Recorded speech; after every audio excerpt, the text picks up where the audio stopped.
This is the last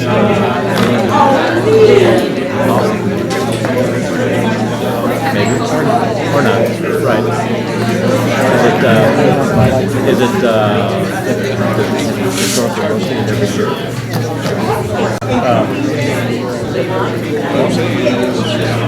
Yeah, no, I know. Last meeting I can actually do. Because the next one you can convene and then I step down. Then you can really do something if Oh, true. Very true.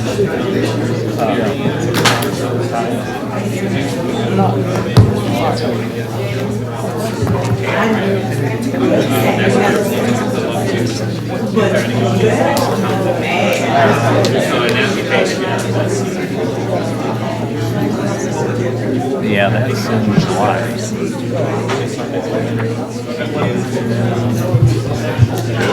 Good evening. I'd like to call to order the Board of Education meeting for Peoria Public Schools District 150 for June 15th, 2015 to order. Would you please call the roll? Here. Here. Here. Here. Would you please stand and join me for the Pledge of Allegiance? I pledge allegiance to the flag of the United States of America and to the republic for which it stands, one nation, under God, indivisible, with liberty and justice for all.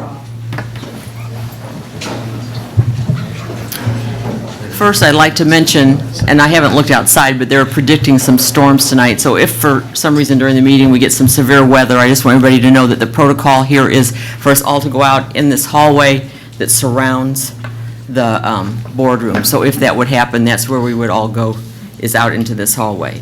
The other thing I would like to start off with tonight is we have two retiring board members that tonight is their last regular meeting, and so there is a gift for each of you at your spot that is an appreciation from the board and everyone in District 150. I'd like to personally say thank you for serving the kids of our district. I've enjoyed working with both of you for either 5 years or 1 year, and I think what I appreciate the most is that I think both of you, when issues come up, and throughout the discussion and when you make your decisions, you make them based on what you believe is in the best interest of our students and our kids, not necessarily the adults. So I appreciate that. I don't know if either of you want to make a couple comments. There are other board members who have a couple of comments, but tonight will be their last regular meetings. So we appreciate you. Sure, you can wait till the end if you want. Yeah. Would you rather wait till the end? Okay. That'd be fine. Okie dokie. Are there any other announcements tonight? Yes, thank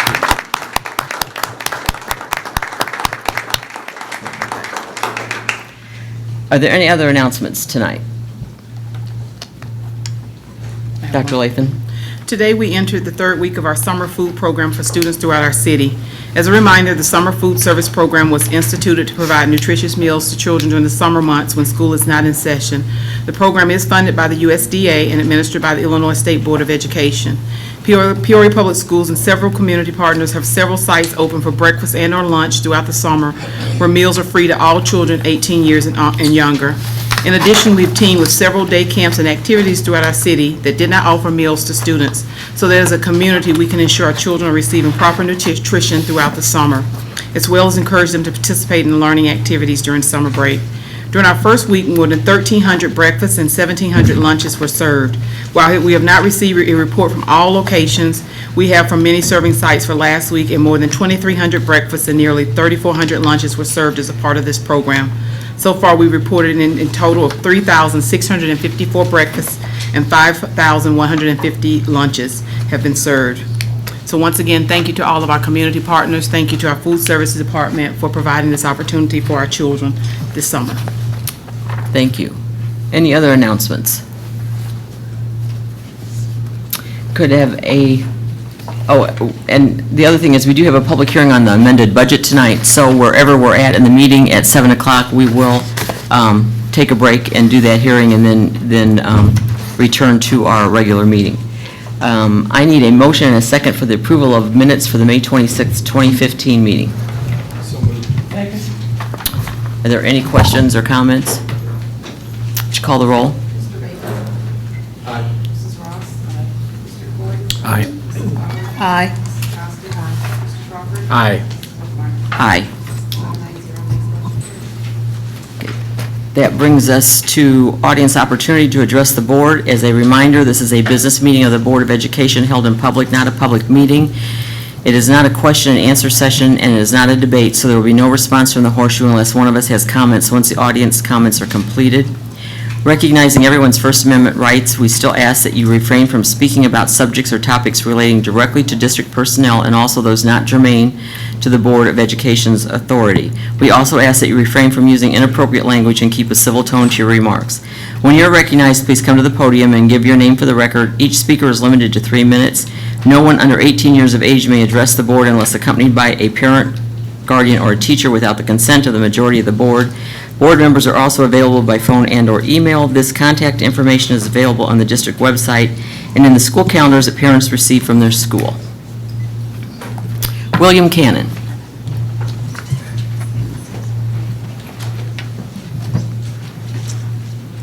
Thank you, folks. My name is William Cannon, 2724 West Newman Parkway here in Peoria. I am a former graduate of Peoria High, 76, very proud of it, and I am a parent of 2 adults and a 6-year-old. So I came specifically to speak to some of the comments that were made pertaining to Elite last week. I feel particularly compelled to speak to some of those comments since I had never seen any of those folks who spoke in our buildings, and I'm not sure if they are aware of the things that Elite does. And I'm not going to go into all the day-to-day things. This year alone in Harrison, we did over 2,000 interventions, which means we were in front of kids before they got a chance to get out of control, which means we knew about things before they happened. I particularly want to talk about some of the things that my guys, the Elite compliance officers, do off hours. This week alone, we have attended 2 funerals. We have taken one District 150 parent up to Chicago because her daughter had a heart transplant and she has to go up there every month and she can't afford it. We had another young man bring her back, all at no charge, but this came out of the Elite guys' pockets. There have been several times when we have spent money to feed our parents at the buildings we are in because groceries is just something that they don't have. There have been intramural basketball leagues that we don't charge for, that we don't charge the kids for shirts or participating, nothing. It's for kids who don't have a chance to participate in the regular leagues. When my guys pick up a mop in the cafeteria, it's not because they're trying to insult the custodians. It's because we feel like that's part of our family and that's part of the job we're supposed to do to help keep our schools clean. Patrolling the streets. We didn't have a lot of problems in Harrison because we have somebody patrolling the streets, and those kids are stopped before they can get started. There are dozens of doctor's visits that we do every single year. We take those parents to those doctors. We actually get these kids eyeglasses at no expense to the district. There have been thousands of dollars, and I do mean literally thousands of dollars, and you need to know that have come out of my guys and my pockets to support our families, to fix cars, to have lights, water turned on. These are the things that Elite does not seem to get credit for. When our families have a problem like the mom who just called me, we go. We don't ask questions, we don't ask why, but we go. Excuse me, that was your 3 minutes. Thank you. Thank you.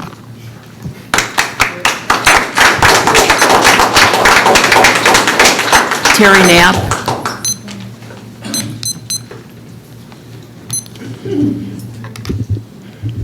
Yes, I'd like to talk about summer school to start with. This is obviously summertime coming up.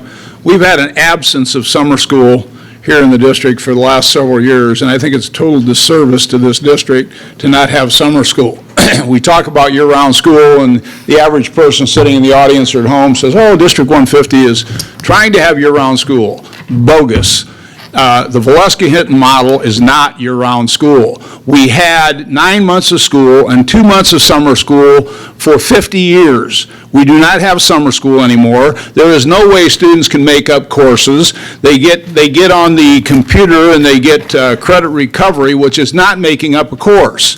If you know anything about colleges today, athletes, for example, and other students, it used to be 12 core courses, then it went to 14 core courses. Now it's at 16 core courses you must have completed with a 2.3 average to get into college. That means that people have got to pass those courses with above a C, a B basically. For the 4 years they're in high school, they got to take 4 core courses a year in order to even qualify for college. If they can't do that, then they're going to have to make that up in summer school. We don't have summer school. We don't have those courses available to our students, and it's a total disservice. I've stood here and told you about the student from Richwoods that I helped that took 2 core courses over in the summertime and 1 at night school, and that's the only thing that got him into Purdue University, where he played and beat Illinois 8 times and went to 4 Final Fours, not Final Fours, but NCAA tournaments, and 3 out of 4 Big Ten championships. Went on and played 15 years in the Argentina League, came back, finished his degree, and now he's teaching and coaching in Alexandria, Virginia. I mean, this is a success story. He could never have done that without summer school, night school, and you are depriving these kids. Moving away from that, I was here last week, and a person made a casual comment to me standing here and actually turned and looked at me, and that person was a board member's daughter who works for this district. I am sick and tired of board members' kids and administrators' kids being hired by this district to curry favor with the board members so we can count to 4 so certain people can keep their jobs around this horseshoe. You know, you need to really look at yourself, and there needs to be an investigation done to see if the nepotism that exists in this district is overwhelming.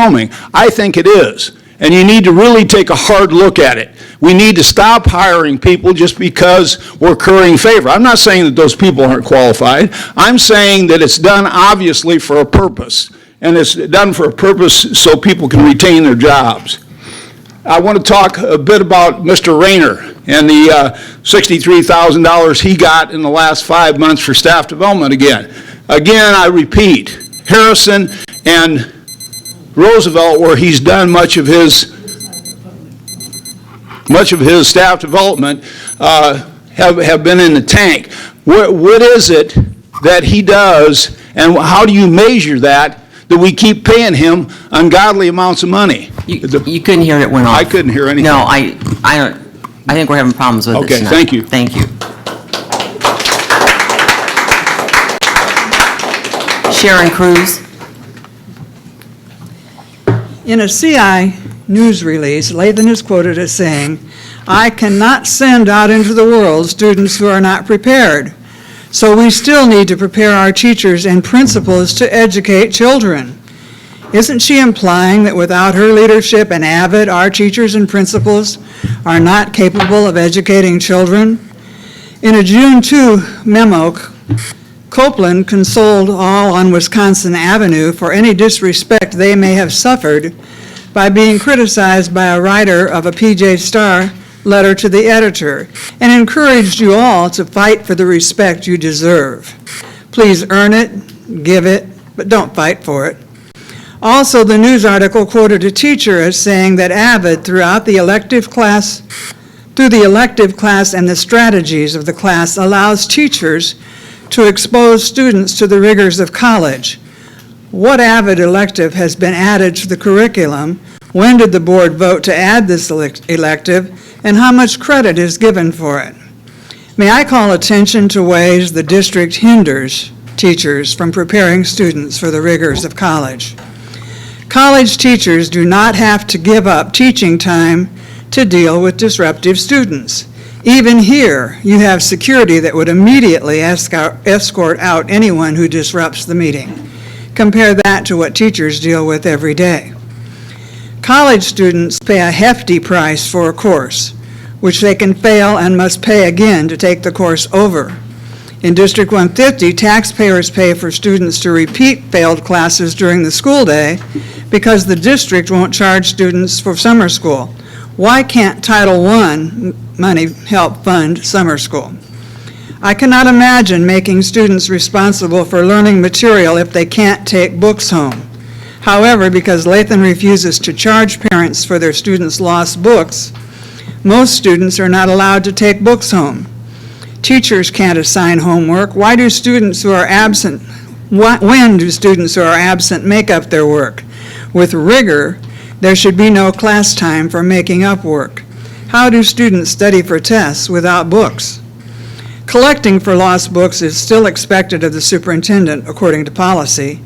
Please make her accountable. The cost of books for college will be another surprise for which students will be unprepared. Latham assumes that labeling classes as AP and IB will convince us that standards are being raised and upheld in record number.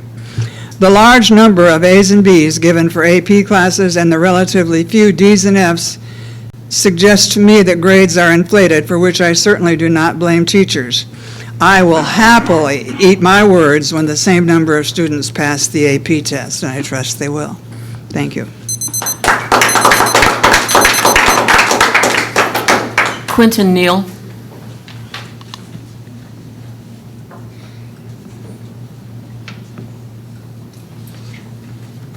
Okay. Diane Hines. Yay, clap for me.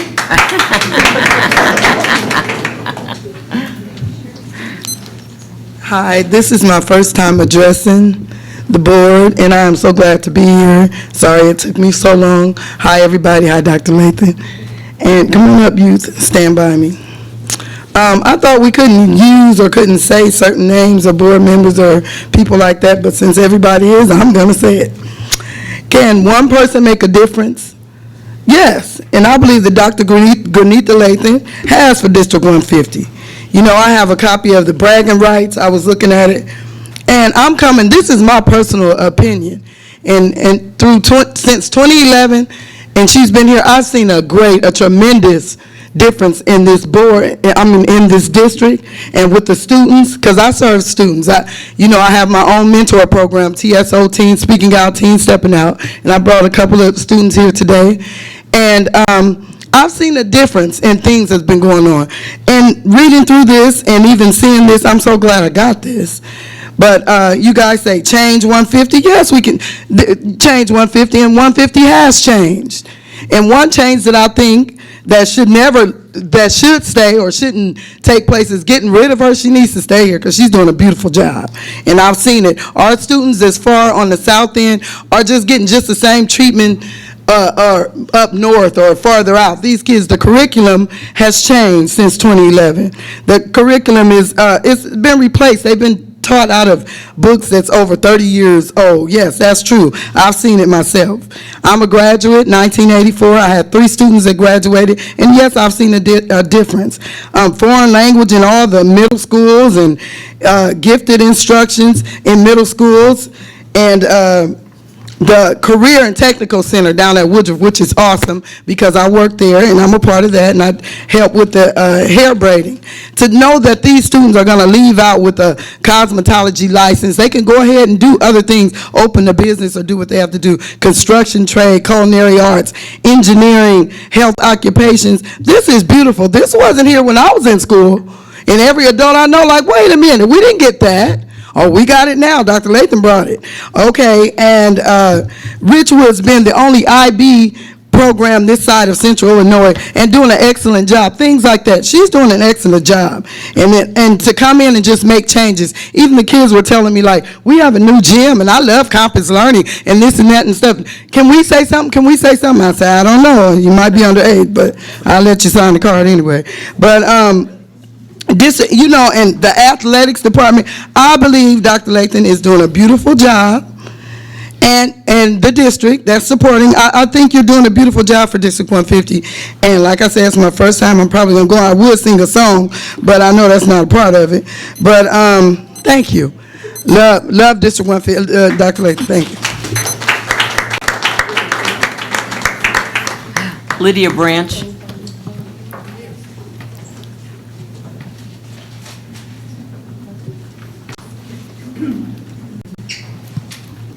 Do I need to say my address? No, it's on the card. Okay, all right. Lydia Branch, I'm a teacher at Woodruff Career and Technical Center, and I'm just addressing you to not cut our MOU 30 hours of PD.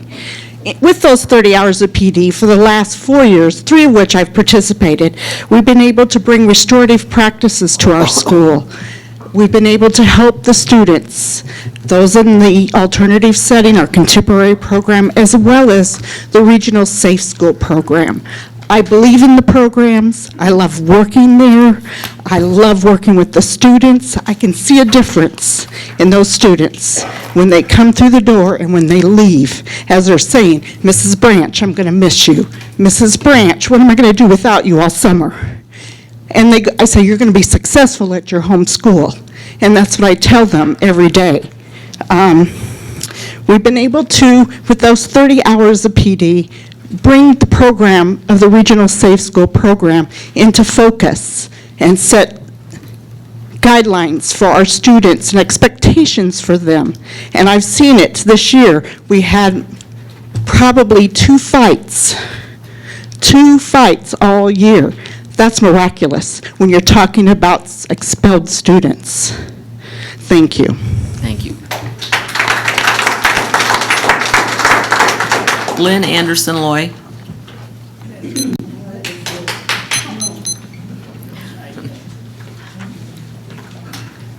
Hello, Mrs. Wolfmeyer, is this the time to talk about the budget, or? The amended budget? Yeah, There's going to be a specific time when we there have is the at hearing 7. if you'd rather wait. Can I wait then? Yeah, just Okay, wait. thank you. You bet.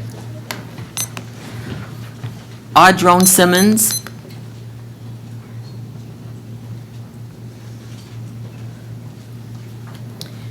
Karma Kimber. Those are you. They can't speak. If you're, they have an adult, if you're with them, they certainly can.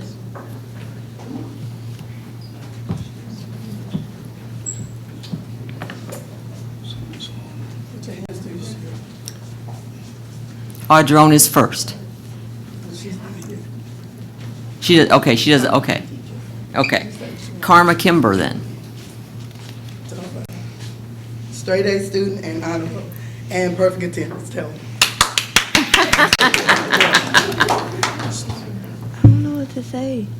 What did you tell me? What you want to say? I didn't say nothing. Okay, come on, man. I love you, girl. Skylar Doss. Go, Skyler. Come on, I gotta go. Teen speaking out. Teen speaking out. That's what you are. I'm teen speaking out. So speak out. What do you want to say? I think we should keep Dr. Lathan Talk in your mic. They can't hear you. because we had a new gym in Calvin Coolidge. That's what you told me. She built a new gym at Calvin Coolidge. Is that what you told me? Okay, that's it. Thank you. You don't want to say anything else? Anybody else? They don't want to say anything. Okay, thank you.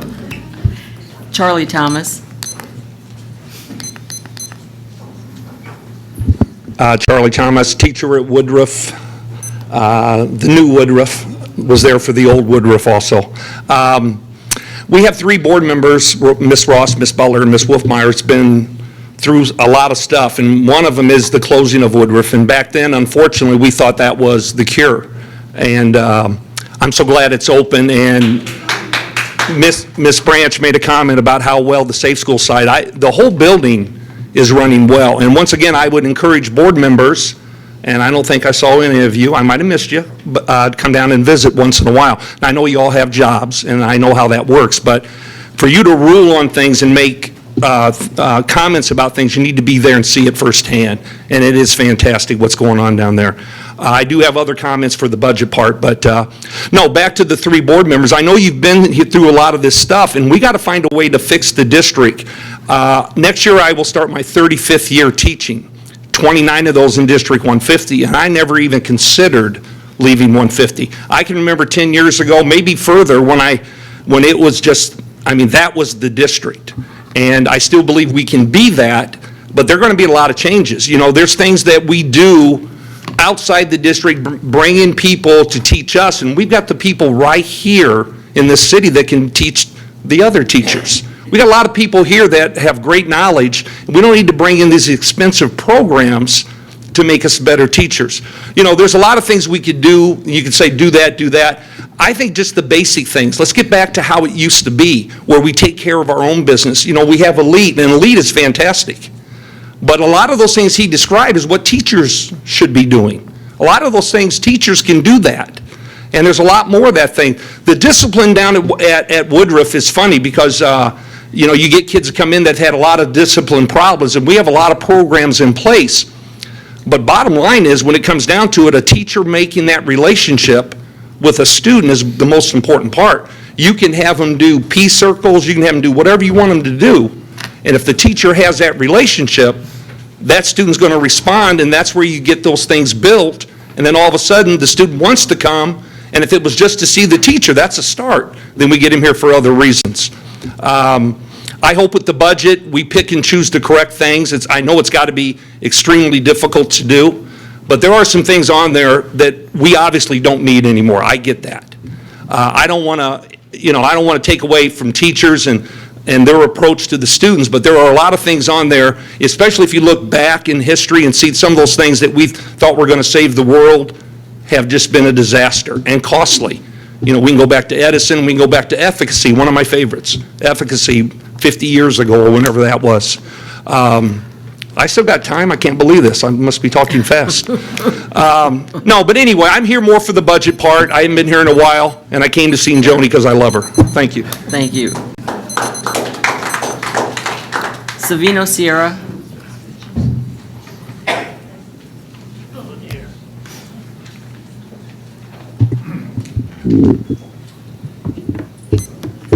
Sabino Sierra, 1708 South Stanley. A lot of you people don't utilize your microphones. Today I didn't bring my hearing aid, but still, if you'd kiss those microphones a little better, you could give service to us older people. You know, in about less than 16 years, I'm going to be 100. And so I think I should get a little respect. What I want to say tonight, though, is that I hope with the new regime that we're going to have pretty quick and in a few more years, that they changed the protocol at these meetings, you know, that we get back to the 5 minutes. And I know you people try to silence the people that come with constructive criticism, and you don't listen anyway. So we're going to get some new people up there, a new superintendent, and I see some of the teachers, they're held back of what they were taught to teach. We should let our teachers teach what they learned and what they have in their heart and relationship with the kids. I have a second grandson that graduated from Manual, third in his class, and he's going to, he already signed up to go to the U of I like his older brother that graduated from there 2 years ago. And I went to parochial school, and my fifth grade teacher a Benedictine nun, she always preached, if you have the will, there's a way. And so I'm looking forward that we have better success in our students and studies, and don't be spending some crazy money on different programs that it don't work, you know? You're not successful. You're just spending taxpayers' money without it. If you're the superintendent you should know, have experience how to direct those children with the texts, books that they have, you know? You don't have to buy something that some people will say, you know? Use your common sense is what I tell you. I'm speaking as an older person, and we'll get a lot further in improving this district. Thank you. Thank you.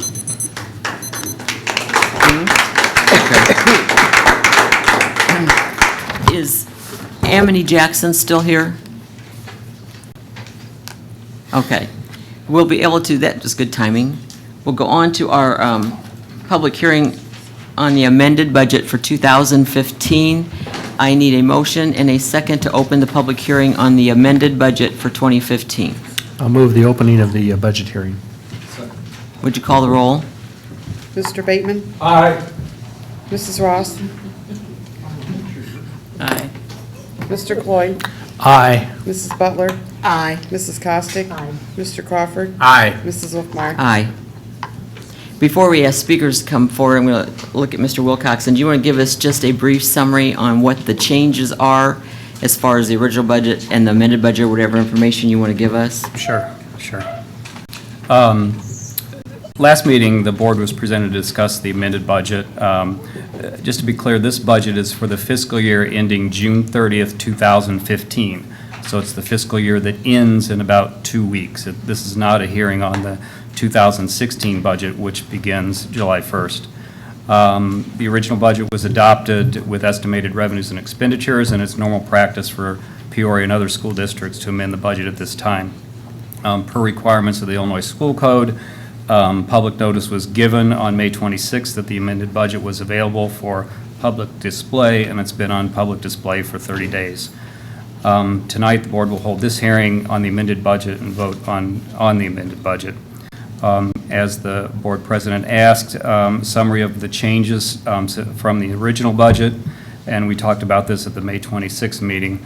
There was an audit adjustment for fiscal year 2014, which reduced our ending fund balance for 2014 by $2.9 million. There was a late cut in state funding this year of about $250,000 that reduced our available revenues this year. We had lower than estimated operating tax revenues. We did have an increase in federal grants, but those were matched by an increase in expenditures from those federal grants. Salaries and benefits are close to the original budget. There's capital outlay in the education fund for the Jameson Peoria Adult Transition Program, and there was capital outlay above budget for transportation for the 30 buses that we bought. Summary of the bottom line, our 2015 operating budget deficit increased from $12.3 million in the 4 operating funds to $13.6 million, and the accumulated operating fund deficit increased from $1.6 million to $5.9 million. Okay, thank you. Board members, I think we have a resolution on this, so we can ask our questions and have our discussion when we get there. I wanted him to give that before audience came up in case people wanted to speak to some of the things he said. So we're now at a time when anyone who wishes to speak on the amended budget for 2015 can come to the podium. Please give your name and address, and you're limited to 3 minutes. Sharon Cruz. My first suggestion about the budget is that you put an end to P cards immediately and return to a fully operational purchasing department to handle district expenditures. We will never fully realize how much money was wasted through the use of P cards. Secondly, now that Lathan has worked so hard to label the whole district as poverty-stricken, at least work hard to be sure that Title I money is used to help educate children. Lathan has stated that Title I money has to be used for professional development. As usual, she provided no facts. How much of the Title I money the district receives must be spent on professional development? I have heard 10% is to be so spent. Is that true? And 10% of how much? Both Lathan in a May 27 CI news release and Chris Copeland in a May 26 memo to the press continue to extol the praises of AVID and to defend all the money spent on summer trips for the program and others. Most of the $368,000 will go to airlines, restaurants, and hotels, none of which contribute to education. So how can that spending be justified? Federal money is being spent to make corporations richer. Can you prove in writing that Title I encourages and/or allows federal money to be spent on travel to get to professional development sites? If so, how much can be spent on travel? Why are Copeland, McKinnon, Green, Kennedy, Jenkins, and Sykes Salvador from Wisconsin Avenue going, some for the second and third time? Tonight, you are adding almost $15,000 to be spent on travel, with 5 more going to Orlando. Thirdly, please find out if Title I money can be used for summer school. If so, please restore high school summer school to make this district's academic program once again credible by providing a way for students to make up failed classes and credits lost due to expulsions, which are pretty much non-existent, I've discovered, and to raise their grade points. Thank you.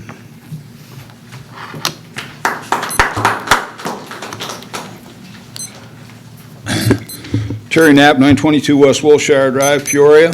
Again, I'd like to reflect on P cards for a moment. It's outrageous that people have the power to just spend $200,000 on a P card when there's no purchasing department.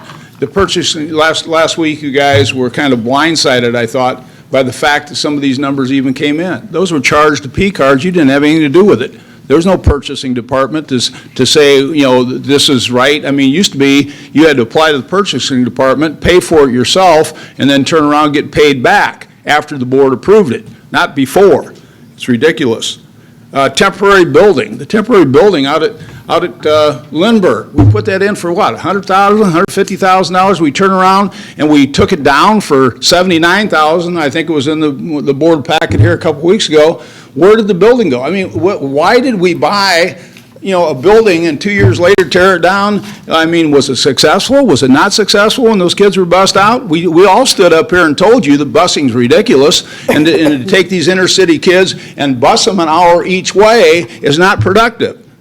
Should have known that to begin with. Lawsuit. You know, now we're suing Expo.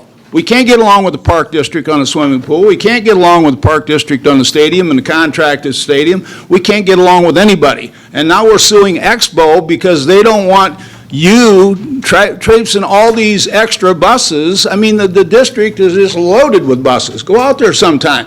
It's just, I live out there. It's just seemed exponentially to grow. And the buses roll in there and roll out on Expo property. Northmore's expanded, and we're going to sue Expo. And somebody will say, well, you know, we're going to win. Well, it's going to cost us $100,000 out of the ed fund, you know, and we can't get along with our neighbors. If we had a good relationship with Expo, we probably could have worked it out. We don't have a good relationship with anybody because of the leadership in this district. Travel, again, and I'm going to echo Sharon Cruz's words. You know, you go down and you stay at the Ritz-Carlton. I think that's where you're staying. If I'm wrong, you can tell me. Ritz-Carlton? I've never stayed at Ritz-Carlton. And, you know, and the teachers are going to get to say, I never traveled outside of the state of Illinois in 38 years of teaching. Ms. Cruz, 43 years. Never out of the state of Illinois. We can't take enough people out of the state of Illinois. Travel, 90% of the bill is for travel, lodging, food. It's not for staff development. 10% is for staff development. The rest is for a junket for 160 teachers, so they owe the administration some allegiance. Don't you see what you're doing in this district? It has nothing to do with staff development. 90% goes for the frills. Craziness. Extra busing, as I said before. You know, why? Why do we bus these kids all over? Lost books. We can't even collect for lost books. I get 5 books, I turn in 1 book, and I'm not even charged for the books. That's your 3 minutes. Thank you. Thank you. Have a great day. Good evening, Jeff Atkins-Dutro with the Peoria Federation of Teachers. The comments will apply to this year's budget and the upcoming. For budget planning, again, to be successful, the process needs to be inclusive. Said that several times. PFT Local 780 is asked to be included in the district's budgeting process. We continue to be denied. I understand at the last meeting it was stated that the PFT had been included in this process, and for the record, that's an outright lie. The board has said to various groups, send us your recommendations. That, though, does not constitute an inclusive process. That said, I did peruse the 27 principals' narratives, and it seems that by and large, they agree with 780, that the district is squandering money on costly out-of-house programs. We advocated a couple of years ago at an areas of consultation meeting for AVID to be brought here. It's absurd the amount of money we're spending to send people elsewhere. We were told that's not possible. Not surprisingly, it's also clear from the principals' narratives that they're overworked, underpaid, and demoralized, and their narratives, I think, could serve as a handbook for the necessity of unions. PFT Local 780 is advocating for a third-party independent audit of academics, finances, and operations. This third-party audit would help us determine what is working, what isn't working, and what changes need to be made. We would also be able to get our hands on much-needed information regarding how to secure alternative funding for the plan of attack that would emerge from this audit. Thank you.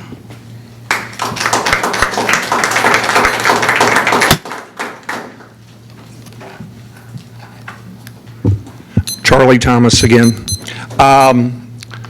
Everything said here, to me, makes sense. I mean, there's things that can be done almost immediately to correct some of the issues.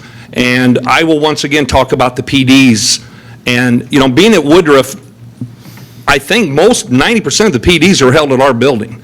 Because I know my route for PE goes from the gym, and we have to go right through that commons, and then out and take the kids up to their classrooms. Well, I can't think of a week this year that I didn't have to take an alternative route, the kids up. So that means there's PDs going on there all the time. Now, who pays for them, who's putting them on, it doesn't really matter to me. If it's causing us to pay out extremely large amounts of money to have outside entities come into our district, we need to get away from that. Like I said earlier, many years ago, we didn't do that. We have teachers in this district that can provide all the information we need, and hopefully administrators too. And not to speak of the food and the hotel stays and things. When you leave town, you ought to see some of the spreads for those meetings. It's incredible. I try to sneak in there and get some, but I get shooed away every time. It is incredible what's in there. But on the budget, I'm at Woodruff now. A great leader down there, Thomas Bloomer, and he's got it going in the right direction. That is a program that needs to stay put. Now, I know the safe school part is a regional thing, and it could go elsewhere, but it's made great strides. And some of the teachers that have been there for the total 4 years will echo this to you. The contemporary and the hair braiding and all that, and cosmetology has been around for a while, a lot longer than Miss Lathan's been in town, but it's been, it was I remember when it was at Tree Wind back then. It is a great program. She has strengthened it and added things to the other part, but that program's been here, and that's one that we've kept, and it's worked. The engineering, Woodruff is making some great strides, and that is an entity I don't think this district's really had before, and that's something we need to keep. And once again, the teachers down there, yes, it's a unique situation, how you go about educating the expelled kids, and even the contemporary kids, the kids that don't function in a large classroom setting. They need specialized training, specialized individuals teaching, and we're able to do that. And I still think we could do that without all these PDs and people flying in and coming in, and our people going. I think we had people in New York City this year from Woodruff, I think. I'm not sure about that. It's hard to keep track of all of it. Now, I haven't been at board meetings lately because, I'll be honest, I get frustrated. I could come here and yell at everybody, and that doesn't do any good. Yelling doesn't help, but it does get frustrating. Someone that's been around for a lot of years like myself and seen really good things in this district, and now we tend to be going the other way. Thank you.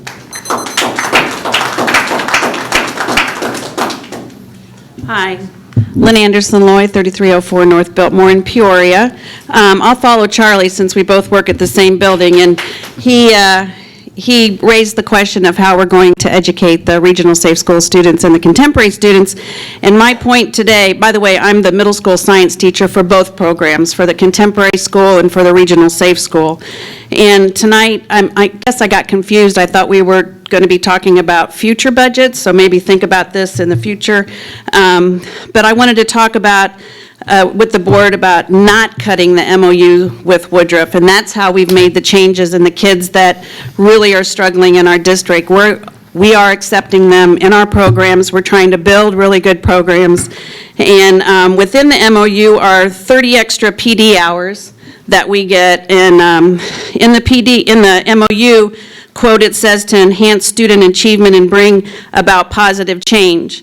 Well, because of those extra PD hours, during the past 4 years, we have trained a staff who has invested the time to understand and address the needs of our students who have experienced very little success in their other academic settings. Also within the MOU, there is a monetary stipend to the teachers to attract, quote, competent and highly qualified teachers. Because of this stipend, teachers have been incentivized to step out of their comfort zones and to provide our district's most struggling students a second chance, both emotionally and academically. And you all are the people that expel those students, so you know probably better than the teachers why they are coming to us, because we're not privy to that information. So when we get them, you know, we need that PD, we need that incentive, that stipend to really, you know, get with the kids and understand, you know, what their needs are. So in closing, I'm just asking that in the future budgets to keep the MOU with Woodruff. The MOU has been proven as an essential component to the success of our students. And Charlie talked about some people going to New York from Woodruff. At a later time, I'd like to come after this next year and speak with the board about an AFT grant that I have procured, that I have for the past 3 years brought to the district, about $75,000 a year. So we have invested a lot into Woodruff, and yes, I don't want it to close. We provide a wonderful service, and for the future, let's try and keep that MOU so we can get good teachers on board and get them trained properly. Thank you.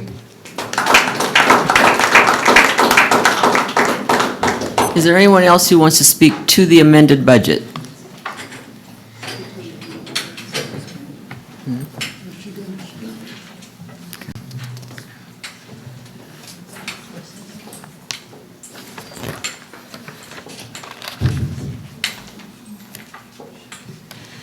Good evening. I'm Joyce Banks from 6420 North Camelot Road. And I stand to say that, as we recall, at one time, all of us used to have cassette players. And then we got, first we had the 8-track, then we got the cassette players, and then we got the CD, and now music is being streamed. My point is, times change, and we must keep up with the times in order to maximize our children's education. I support professional development. And most corporate budgets, you will see a line item for professional development. I ask you, as you make the hard decisions to reduce the deficit, to consider each program that the district has on merit.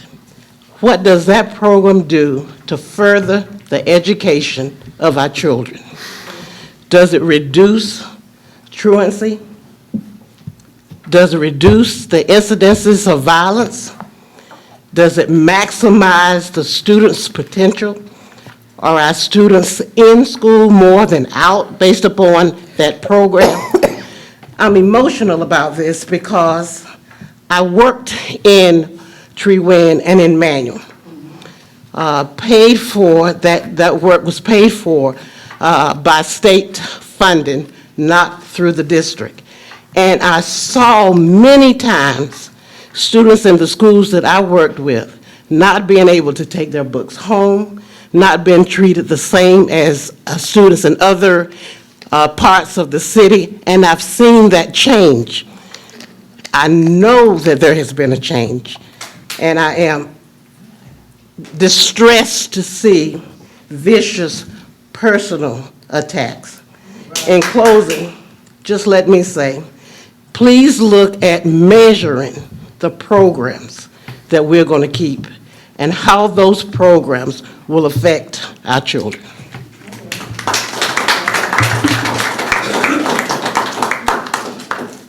Is there anyone else that wants to address the amended budget?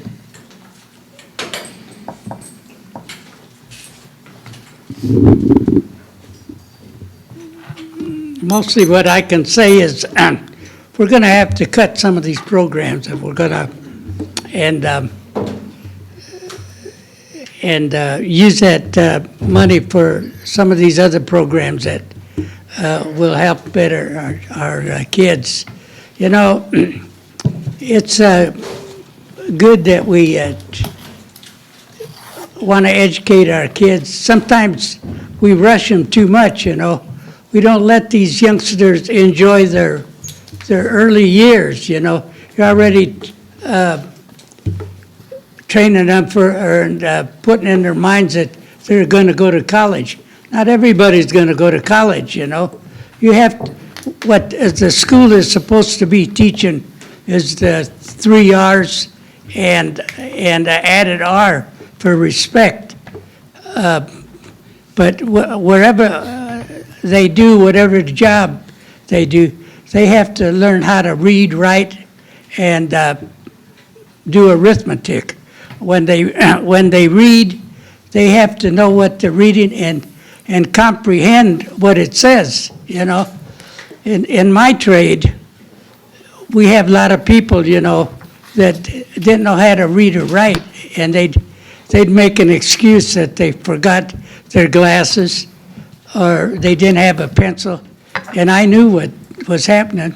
So they'd ask me to fill out their time card, which I did, because they knew how to follow instructions, you know.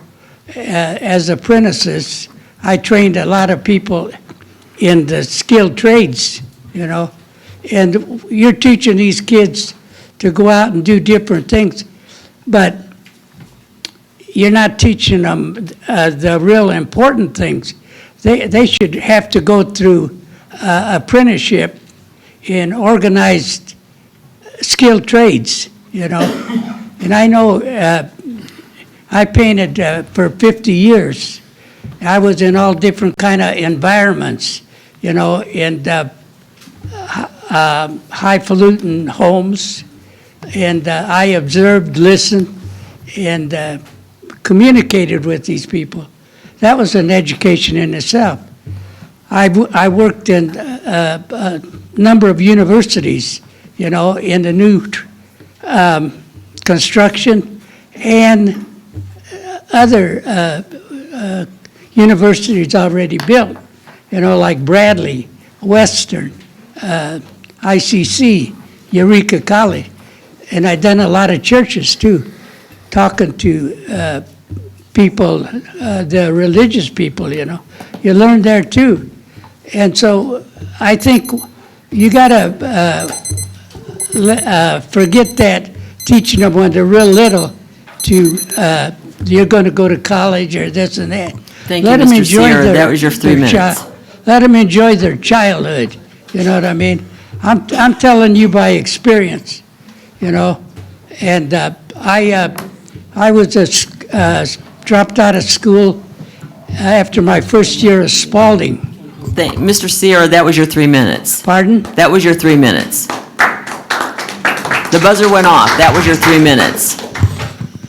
This is what I say. You people try to silence people that are trying to tell you what would be good for our district. And you're too bullheaded, you know.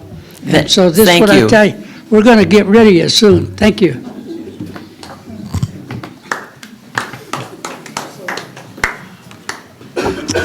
Again, I'm Diane Hines, and that's correct. Not everyone is going to go to college, and that's why the career and trades have been implemented. They've been implemented to help the ones that you can get a trade and leave your school with a trade or with a a certificate or a license to go ahead and start your business or going into your career. I think that's excellent. I think that's excellent. And I work with hundreds of children. Like I told you, I have a youth program, and I work with hundreds of kids every day. And these kids need this extra. They need the extra programs and the things that are being offered, like the summer camps, like STEM and engineering and wrestling, and of course STEP, because I teach STEP everywhere. And they need this, and they love this. And it's exercise, or it just stimulates their mind. The track, the volleyball, the basketball, all this extra summer activities that they need. And then I heard them say something about cutting or having a summer school. Well, from what I know, and the kids that I work with, they have the extra credit courses that they get to help them out during the school year. They get help with that if they're falling behind. They're always saying, I have to go to credit recovery, I believe it's called. They're getting help. They're getting help. They don't have to pay the extra money to come to summer school. If they're getting it during school, they get the credit recovery. They get the help for that. And like I said, in the busing, when in the 80s, I think they started the boundaries and stuff when I was, if I'm correct, the busing from the south end or the schools and bringing them all out an hour away. I disagree with that too, because I wanted to stay at my school, and I know a lot of people wanted to do that. But I think when going to the athletics part, when they weren't doing as good as they were on the south end or down there, out there, they wanted some of that talent out there, so they bussed. So that's why the busing came in. She didn't do that. That happened way before then. So, again, I think you're doing a good job in your administration. Thank you. Is there anyone else that wants to speak to the amended budget tonight? Seeing no one, I need a motion and a second to close the public hearing. So moved. Second. Would you call the roll? Mr. Bateman? Aye. Mrs. Ross? Aye. Mr. Cloyd? Aye. Mrs. Butler? Aye. Mrs. Costick? Mr. Crawford? Aye. Mrs. Wolfmeyer? Aye. Thank you. We will talk a little bit more about the budget when we get to the resolution on the action item. We were at the end of audience comments, so I'd like to ask board members, was there anyone who had responses to audience comments tonight? The only thing I'd like to mention is about the temporary classrooms. We didn't purchase those are leased. And because of enrollment, those are going to be used at Thomas Jefferson this fall. So we did not buy them, and they are out there and accounted for. That brings us to information items. Purchase orders over $2,500. Are there any questions for Mr. Wilcoxon? Mr. Cloyd? Yes. One of the items on there is an upgrade of our Microsoft Office from the 2010 version to the 2013 version. And I've done a little bit of looking into that. And there may be a compelling technical reason for that, but I'm having a hard time justifying the expense that's associated with that. So perhaps you could give some light on that, but I am inclined to say that we should not spend $220,000 for that upgrade. You want me to respond, or do you want Michelle to respond? Okay. Go to the podium. She can come down. You can come down here, Come Michelle. down.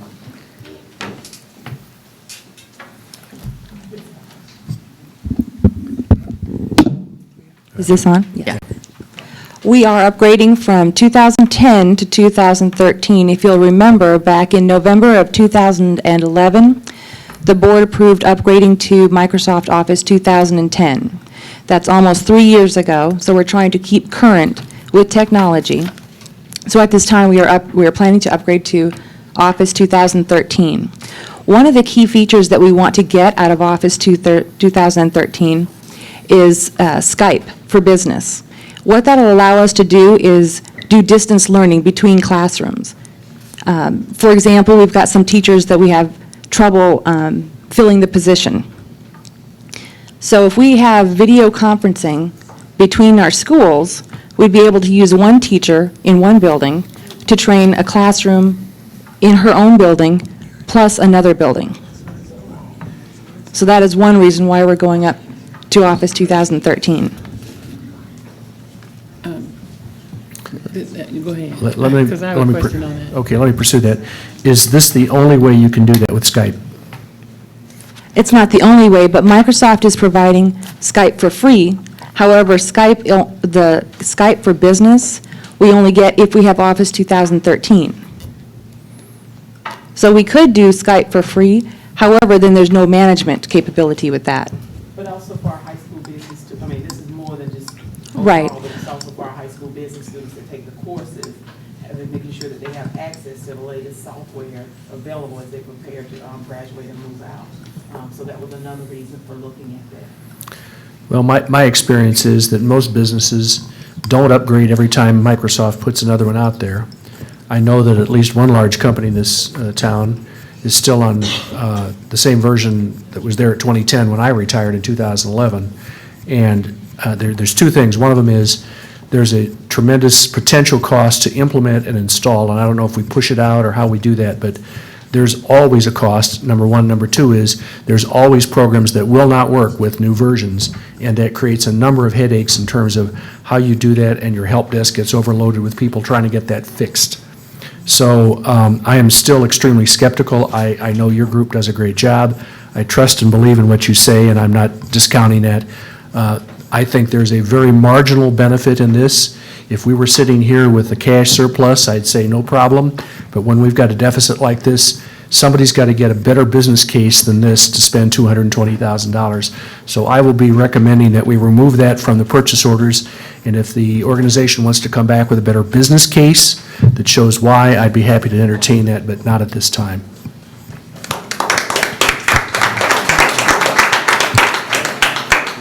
No, I was just going to dovetail because I have the same concern about that.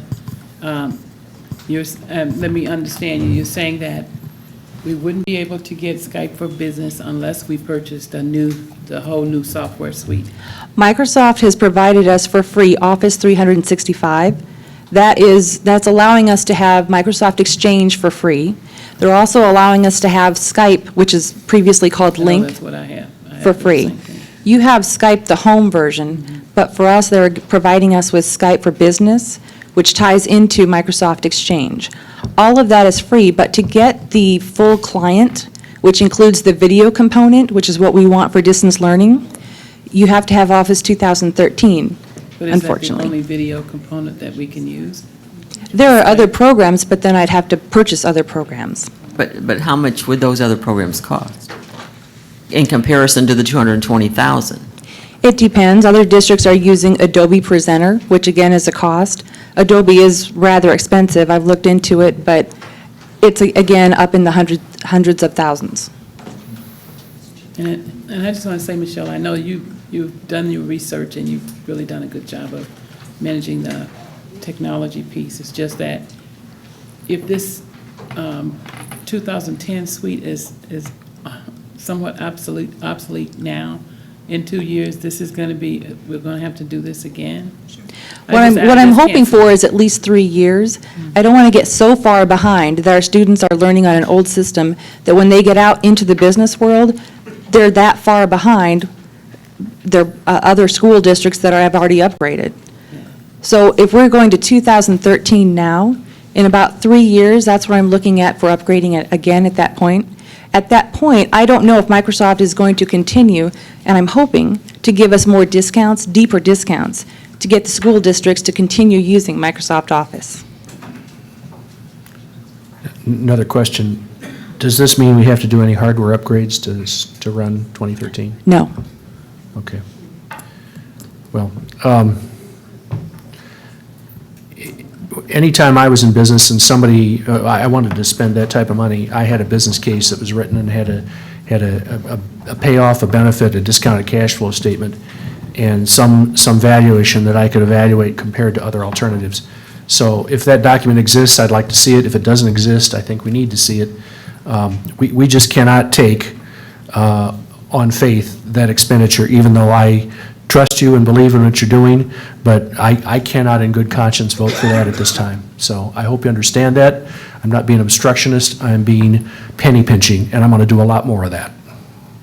Okay. And I I have also the same concerns about the card reader system for the copiers, and I would like to hear about that as well, because I don't know if that's valuable or not, but I'd like to understand why we want to spend $56,000 for that. Sure. I can address that one. When we did the RFP for the copiers, our intent was to increase the accountability for copies made within the district.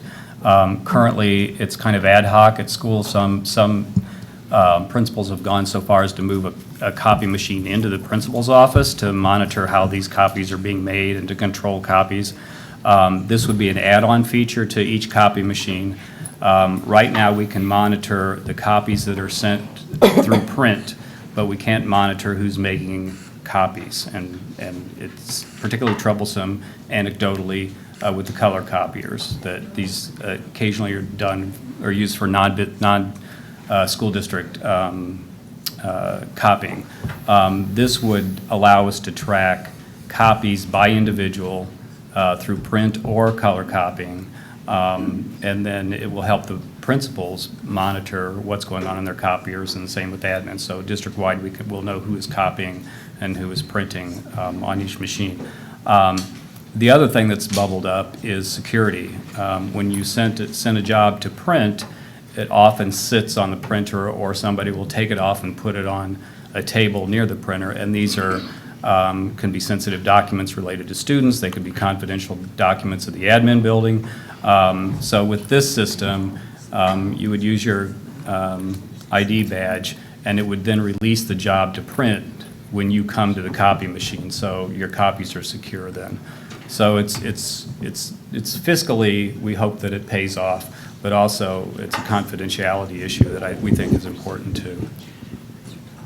Mrs. Ross? Just to kind of get more information on that, do we know what's being copied? Because, you know, what I do know is that a lot of the copying done is in the schools where students are being given copies of books, basically, that are sitting in our warehouse.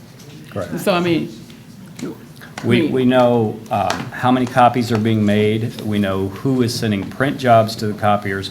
We don't know who's going up to a copy machine and putting, as you said, a $200 or 200-page book in the copy machine and then run copies of that. So we don't know who's running copies. We know who's printing, but this would then, if somebody wanted to do something like that, they'd have to use their badge to release that job, and we would know then who's doing that kind of printing. there's somebody within the school that's responsible for monitoring that, is that correct? Well, at this point, we don't have a monitoring system in place where if someone were to just walk up and put something down. We will be able to monitor how many pages someone has been copying, so we can do our reporting and to figure out exactly how much each person in the district is using the copiers for printing. We wouldn't be able to know exactly what they are copying, however, unless we actually stand right next to them, unfortunately.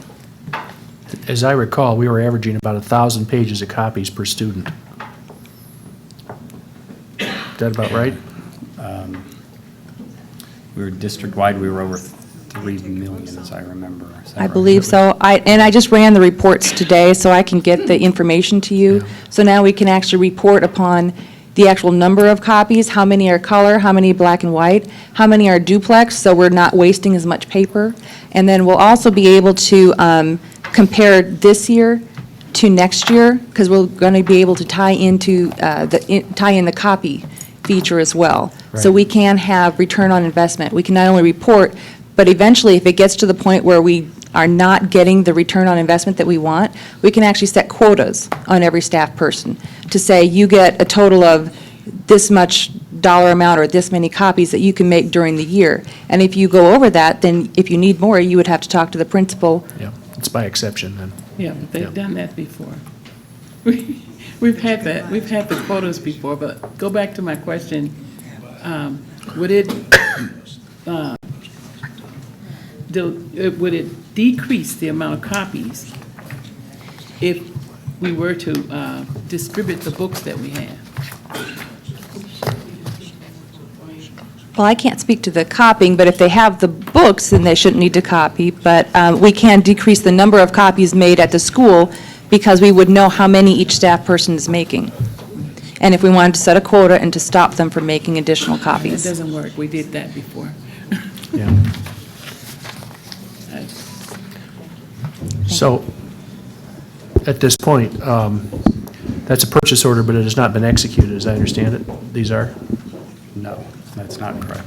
So what does it take to remove the Office 2013 from those purchase orders until we have a business case? The purchase order has been executed. Correct. So we are committed to do that? Yes. See, that goes back. That, really to goes me, is back just to- ridiculous. Why are we talking about this if we're not going to have any responsibility for saying yes or no? What's that about? As we talked about this is a system that has been in place for a long time. Well, and I have to say- it's absolutely wrong, It Mark. has not been in place for a long time. Let me clear that up. This isn't a system that has been in place. We just recently, within the last few years, really, this issue came up that you do not purchase anything and then bring it to the board afterwards for approval. It's been the same agenda. It has not. Well, It we- has not. It's been an agenda that you have reviewed at least for 5 years that I've been here, and it was the same agenda that was in place before I arrived. The implication is it's absolutely not. purchase orders, it's not a payment of bills. I It does not say completely- payment of bills, it completely says agree. purchase I'm orders. not disagreeing with you, but that Yeah, is the it's- process has been in place. Well, the process is wrong. Yeah, So then we can change, we have to sit Let's down and fix change it. moving forward, but to say it's been changed recently, it has not been changed recently. I mean, but why bring it to the Do you board if think- it's already been done? I've been here 4 years. I'm not that dim that I couldn't figure that out, and I don't understand why this has been the case. This is ridiculous. I'm sorry, Mark, this is ridiculous. I in business would never go with, I had a board that had a responsibility and say, you're going to spend $220,000, and oh, by the way, we've already committed to it, and then you guys sit there and say, well, it looks okay to me. That's wrong. It is wrong. I've been looking at board policy, and I agree, a purchase order needs to be approved before the purchase order is issued. And- But that's not how the district's been doing it. Well, and frankly, anytime we spend money over like $25,000, there ought to be a written business case with the financials on one page that the board sees before we ever issue a purchase order. This is the way you run a business, and we're not running it like a business. And I'm not admonishing you because you know it, but this has got to get fixed. And I mean pronto. Then the people that need to fix it are sitting around this horseshoe and Well, they need we're going to have address a it. policy committee meeting tomorrow morning, and this is going to be topic 1. We will fix this. I don't disagree, but, you know, slinging arrows at Mark is not the way to fix this. I'm If not it's a slinging arrows board- at if him, it's- John. If it's a board policy that needs to be fixed, then we need to fix it.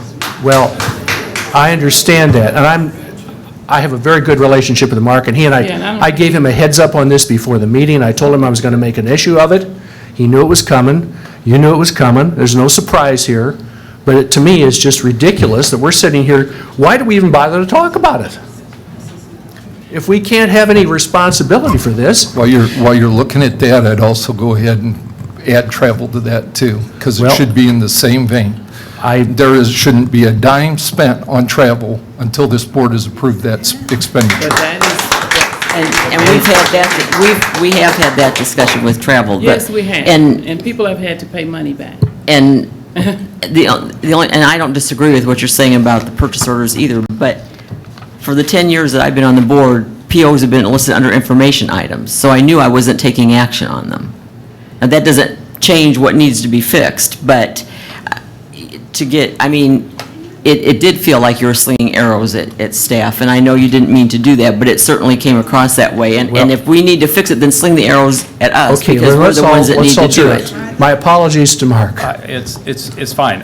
I think the other thing when we're looking at this, and I've kind of said this from when I came here, the board has information items for POs, but approves checks, which is completely backwards. Yeah. The checks, once the district writes a check. We're committed. The goods or services have been received.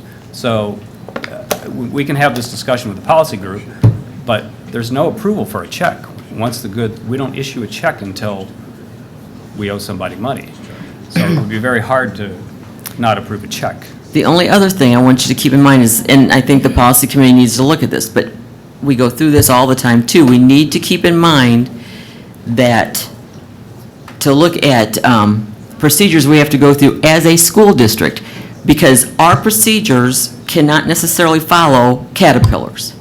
I mean, I understand it's all a business, but there are times that it doesn't work to do things in a school district because of school code as every other business. Now, I'm not saying it can't be fixed, but we just need to keep that in mind, and you need to talk to staff about requirements for how far ahead we have to do things and those kinds of things before you start writing policy. I understand that, but I also know that anytime you're proposing to spend a six-figure amount, it should not be something that is a fait accompli.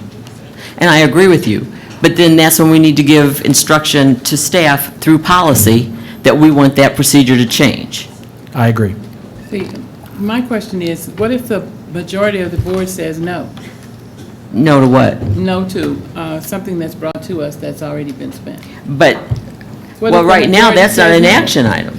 Pardon me? That's not an action item. The Well- way it's set up now, it's not an action item for Well, POs. let's talk about travel then. Well, if we say no, then... What happens there? Then, as far as I'm concerned, if we pull something off the travel and we say no, they don't go. And if we lose the money, we lose the money. And that's happened before, too. We have that authority to do that. But I thought I agree, I thought we had talked earlier, and I don't know how long ago, that, And it's in the minutes, and I will find that it. none of the travel was going to be, none of the reservations or anything made until it came to the board. But what's the use of it coming if that's not the case? That's what I'm saying. Anything, any of it. But that's another thing that we need to address through policy. Which is why I said, if we're going to do it, let's do it right. Let's get it set in policy, not in a set of minutes somewhere that have to always be gone back and referred to. Get it in the policy, get it documented appropriately, and let's move on. And that way we know, once the policy is approved, that the majority of the board has approved that policy and that procedure. Okay? So, you'll start on that tomorrow. Yes, ma'am. Anything else on POs over 2,500?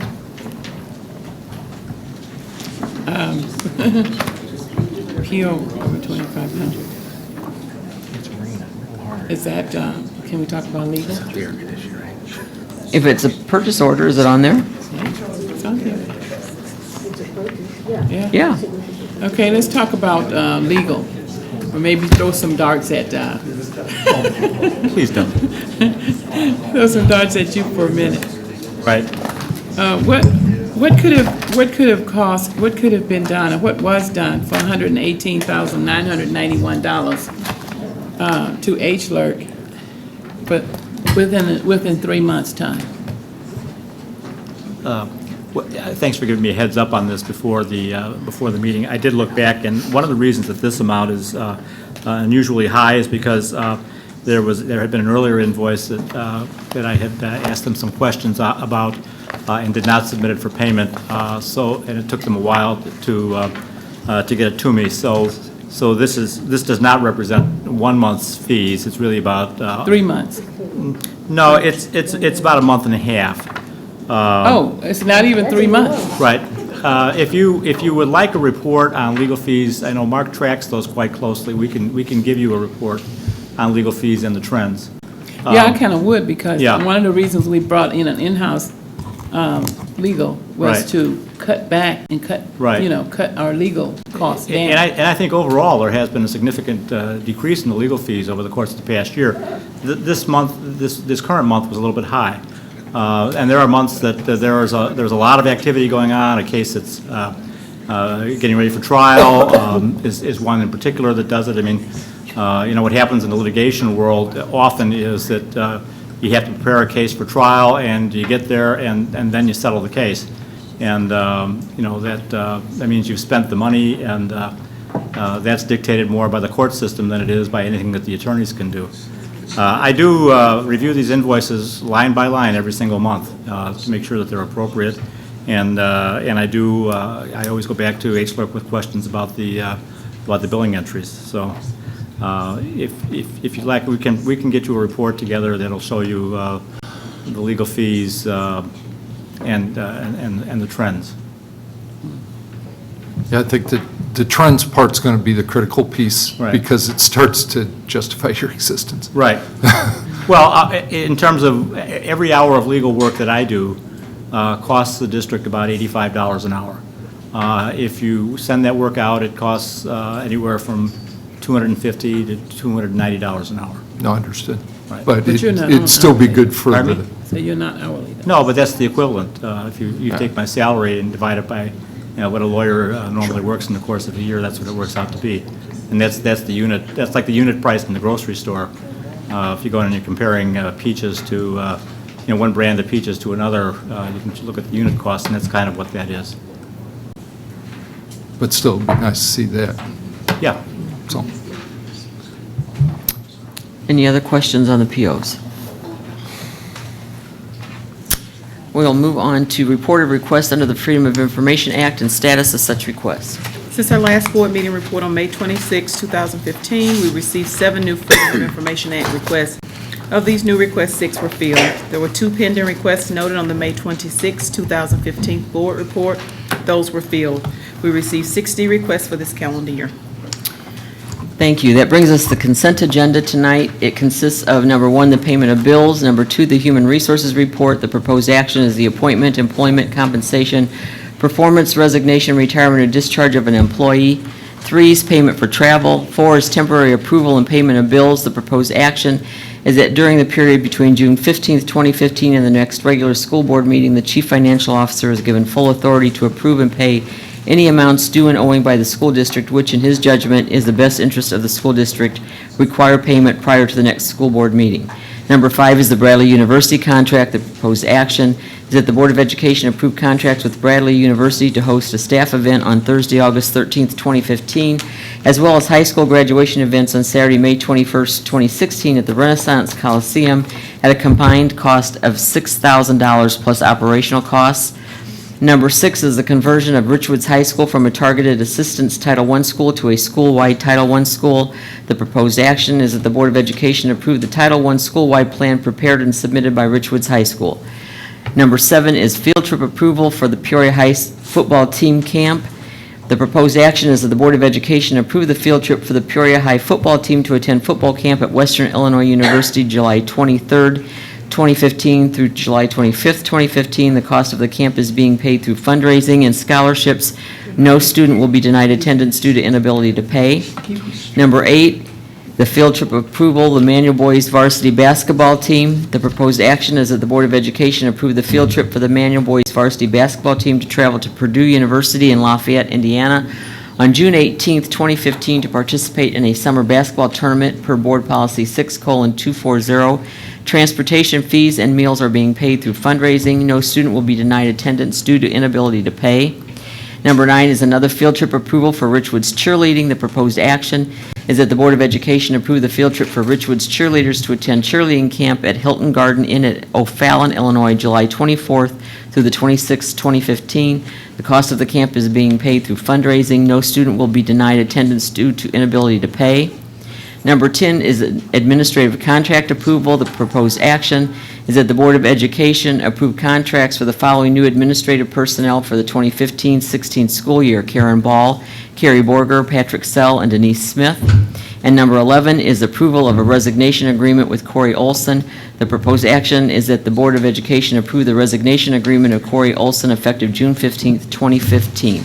Are there any items a board member wants pulled for a separate vote? Mr. Cloyd? Number 6, please. Any other items you want pulled for a separate vote? Mrs. Ross? Travel. Number 3. Any others? Could I have a motion on the consent agenda for all items except 3 and 6? So moved. Discussion on those items. All other items. Yeah, all other items. Okay, I do have a question on the administrative contracts. My question is, why is there only 3? This is customary normally when they're this time of the year that other administrative, 3 or 4, whatever it is, 4. other administrators, why just these 4? Because you have not made a decision as it relates to, normally when the contracts are presented, it involves the salary increases for the administrators. And so that's why those contracts have not been presented, because we're still in ongoing discussions around the FY16 budget. These are the 4 new principals. These are 4 new principals. That didn't have one There's before. already been negotiated? Yes, I mean, we had to get them approved so because they're going to come back to work. Well, I mean, their salaries. Yes, because of the fact they worked the 5 additional days and looking at that increase from there. But that's why the others have not been presented. So once that's finalized, then these 4 will then get the retroactive? No, they won't receive Oh, anything else. No, okay. just the other administrators once you make a decision. Okay. Mr. Cloyd? These are 12-month contracts? No, they're standard contracts of 215 days. Okay, thank you.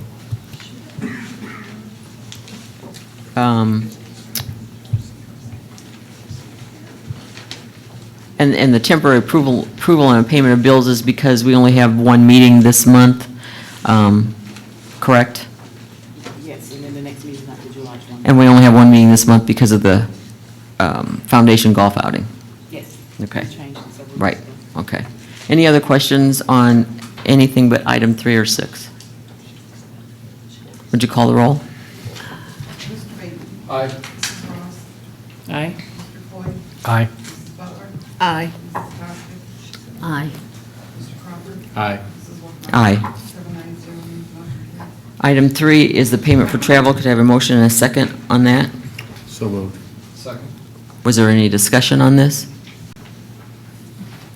Would you call the roll? Aye. No? Aye. Aye. No.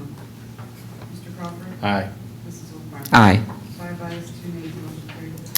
Item 6 is the conversion of Richards High School from a targeted assistance Title I school to a school-wide Title I school. Are there comments or questions on this? Yes, I asked to have it separate. Could you describe in more detail the rationale behind this, and what the benefits are? Based on the number of students that would qualify for free and reduced lunch. Also, when it's school-wide, the monies for Title I can be used across the entire building as opposed to just targeted students. And Richwoods now qualifies to be school-wide. The process started 2 years ago. They were first targeted, and now they are moving to school-wide Title I. Does it mean additional Title I monies? It's just one, Or based on the or percentage word- of students, they have not necessarily additional monies because the schools that have a higher percentage, free and reduced lunch, of course, everything is an allocation. Okay. But instead of them just targeting, let's say it was 50 students, they can now use that money school-wide. Okay. Is it the same amount of money, or will it be taken away from other schools? Not necessarily it'll be taken away from other schools. Once again, every year, the allocations are based on the percentage of students, and then it's allocated with the schools that have the highest. It starts there, and there's a certain amount that's assigned to each, to schools. But keep in mind, their population also has students that are qualifying for free and reduced lunch. What is the threshold for Title I for that? 40 for school-wide, 35 for. And where are we right now at Richwoods? They're 40%, 42%. Okay.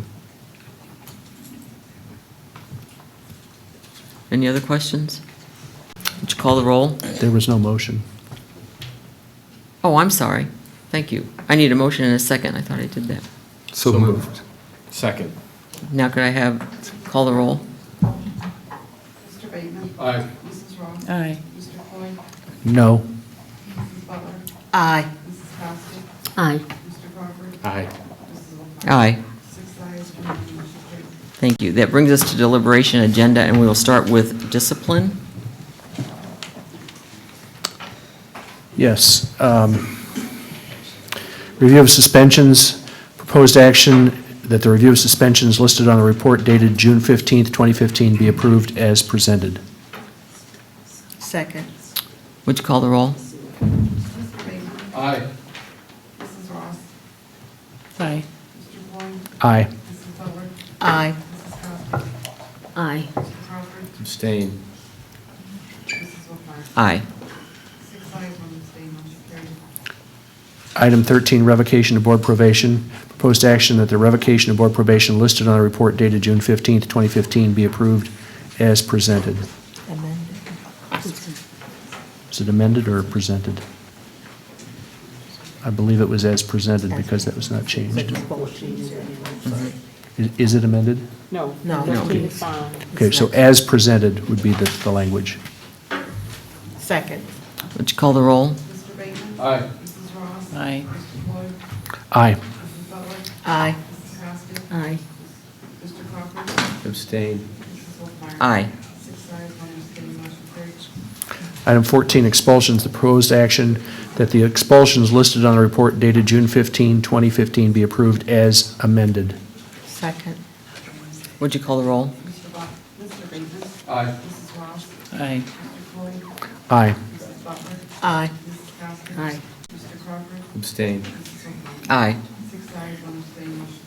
Item 15, revocation of expulsions held in abeyance. The proposed action is that the revocation of expulsions held in abeyance listed on the report dated May 12, 2015 be approved as presented. Second. Would you call the roll?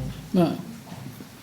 Is that a correct statement? Could I clarify? Is it May 15th or May 2nd, May 12th? It says May 12th. It says May 12th, but isn't it June 15th? No, but Should be June 15th. June 15th. Should it be not June be June 15th? 15th? June 15th. Just make the motion again with the right date.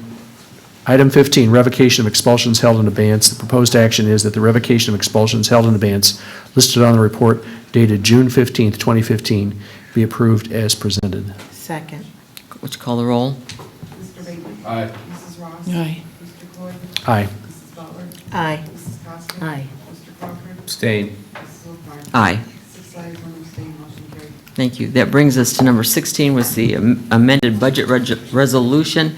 The proposed action is that the Board of Education approve the following resolution, whereas the Board of Education of Peoria School District 150, County of Peoria, State of Illinois, caused to be prepared an amended budget, and the Secretary of the Board has made the same conveniently available to public inspection for at least 30 days prior to final action thereon, and whereas a public hearing was held as to such budget on the 15th day of June 2015, notice of said hearing was given at least 30 days prior thereto as required by law, and all other legal requirements and been complied with. Now therefore be it resolved by the Board of Education of said district as follows, that the amended budget containing an estimate of amounts available in each fund separately and the expenditures from each be and the same is hereby adopted as the budget of this school district for the 2014-2015 fiscal year. Could I have a motion and a second? So moved. Second? Are there any comments or questions from board members further tonight? Just clarification that this budget has nothing to do with the 2016 budget that has all of the changes. Correct. The proposed changes. should I Correct. say. Okay. Anything else? Would you call the roll? Aye. Aye. Aye. Aye. Aye. Aye. Thank you. That brings us to presentation and suggestions by board members. I would like to start out by updating the board. I sent you some information by email last week, and it was in with your board packet about the meetings that Mrs. Ross and I have had with Mr. Cannon and the elite group. And we had, I think, 2 very productive meetings. I think at this point, he understands our position, our financial position. We understand where he's coming from and the things he would like to accomplish. We talked at the direction of the board. Some of the things we brought up with him was his external fundraising, possibly to pay for one of the current schools that we have.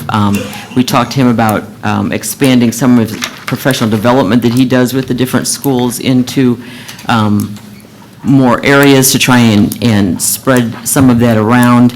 I think his original proposal was to keep our costs the same, and he would expand to 3 schools, and he would fundraise for the 3rd school. And one of the concerns I raised with him, which he acknowledges, is that still did not help our bottom line by cutting our costs, even though we were getting 3 schools. So I think what we left the meeting, I think what we need to do tonight is find out from the board if we want to keep pursuing talks with him to find a way to keep elite in the district. He understands our position, we understand his. 2 things that he says he feels like he needs to move forward is he would like a multiple-year agreement so that when summer comes, that they could work with kids in the summer. And he wants permission from the board to raise funds on behalf of District 150.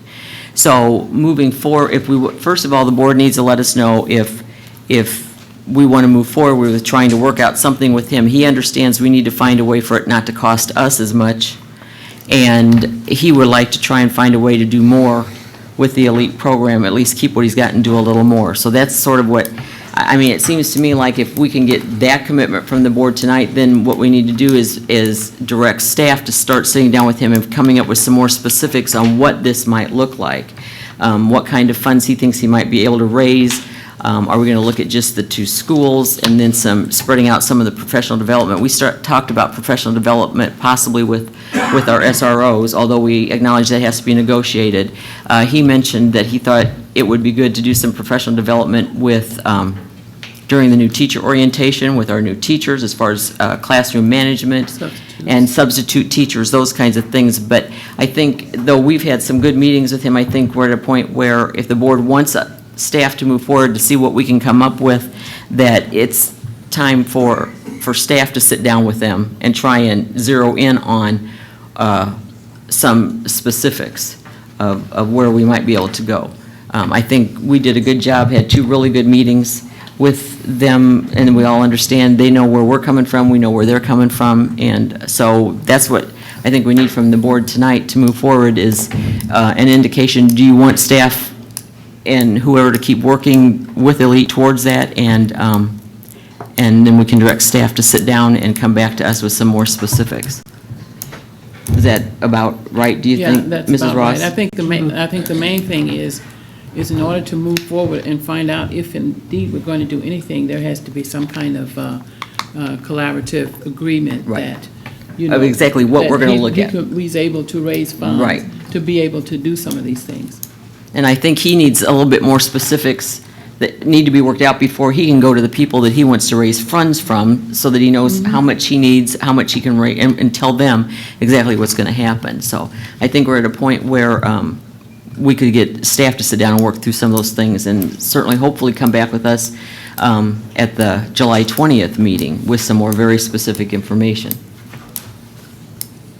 So, oh, I'm sorry, go ahead. No, I was just going to add to what Mrs. Ross said.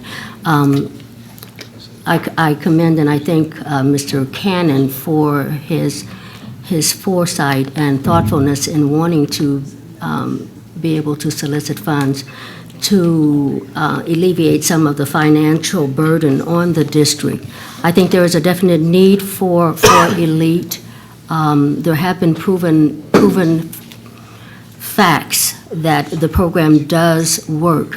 One of the things that I am interested in with the Elite program is what I would like to see, if anyone can provide that information, is the schools that have the Elite program, how many expulsions or have there been of those students who are participating in those schools? Well, we can probably get that information compared to before Elite was in the building. Before Elite was in the building, And then yes. after Elite came into the Yes. building for Harrison and Tree I would like Win. to see that. I definitely think it's definite that we should move forward with it because there is value in the program, and so I definitely would support anything as we move forward with Elite. Mr. Cloyd? Thank you. Thank you. I would say that as long as the principal is supportive of having the program in their building, I think we should continue to pursue that. Number one. Number two is I got at least two messages, emails from people who I think were looking at this as the high school Elite program and not the one in the K through 8. And those are two different programs, and we are not funding the high school program. I know that they do have some statistics on attendance and some other things as a result of the students that are participating in the high school Elite program in their schools. So I would just say that I would encourage us to continue the discussion with him. Okay. Mr. Crawford? I would suggest that Elite I know we don't fund the high school program, it's done through the Parks District, but I would suggest that members of Elite bring back graduates.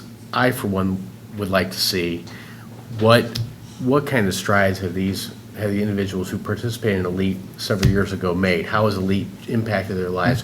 Where did they start from? What did Elite do for them? And how did that help them as to where they are at now? Because there's got to be several classes that now are into their careers and that kind of stuff. I mean, ultimately, I think our support of Elite not only is about behavior, but it's also about changing the trajectory of where they're going to be in their college and at college and career age. So it go a long way to their efforts of raising money. I mean, have that kind of presentation. I know that at the elementary level, because that's a newer program, we might not see that, but if the Elite outcome is the ultimate goal, we need to see that. Okay. Or you need to see Just, if I could add to that, at the graduation ceremony this past month, two of the young people that are Elite graduates were there. One of them is now a college graduate and working as a field representative for a member of the U.S. Congress, and the other is in the midst of finishing up her degree as well. So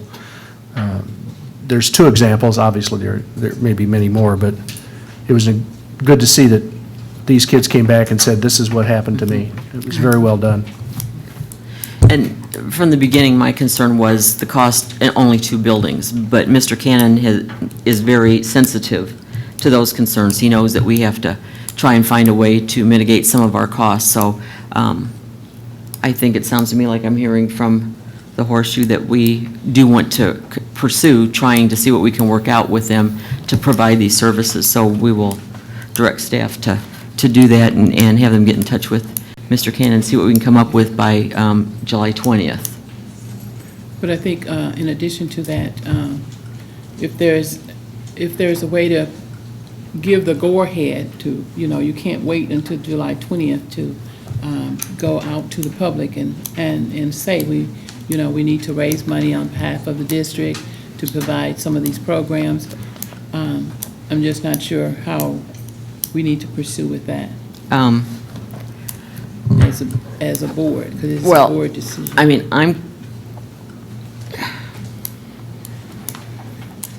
I guess my question then is the board comfortable with looking at staff and saying, if we can work this, if you can work something out, because there are going to be some things that need to be put down in writing before that all would happen and how it's going to work and everything. Is the board comfortable with saying that if the board and Mr. Cannon and his group can come to an agreement that we're agreeable to let staff go forward with that?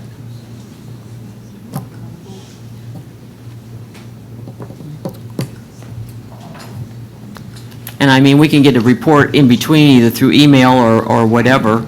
Once staff meets and they start talking about and get some specifics down, they can certainly email us, and if we have concerns, we can let staff and the Elite group know what our concerns are so that they can look at those, so that we can get this done as quickly as possible and they can move forward.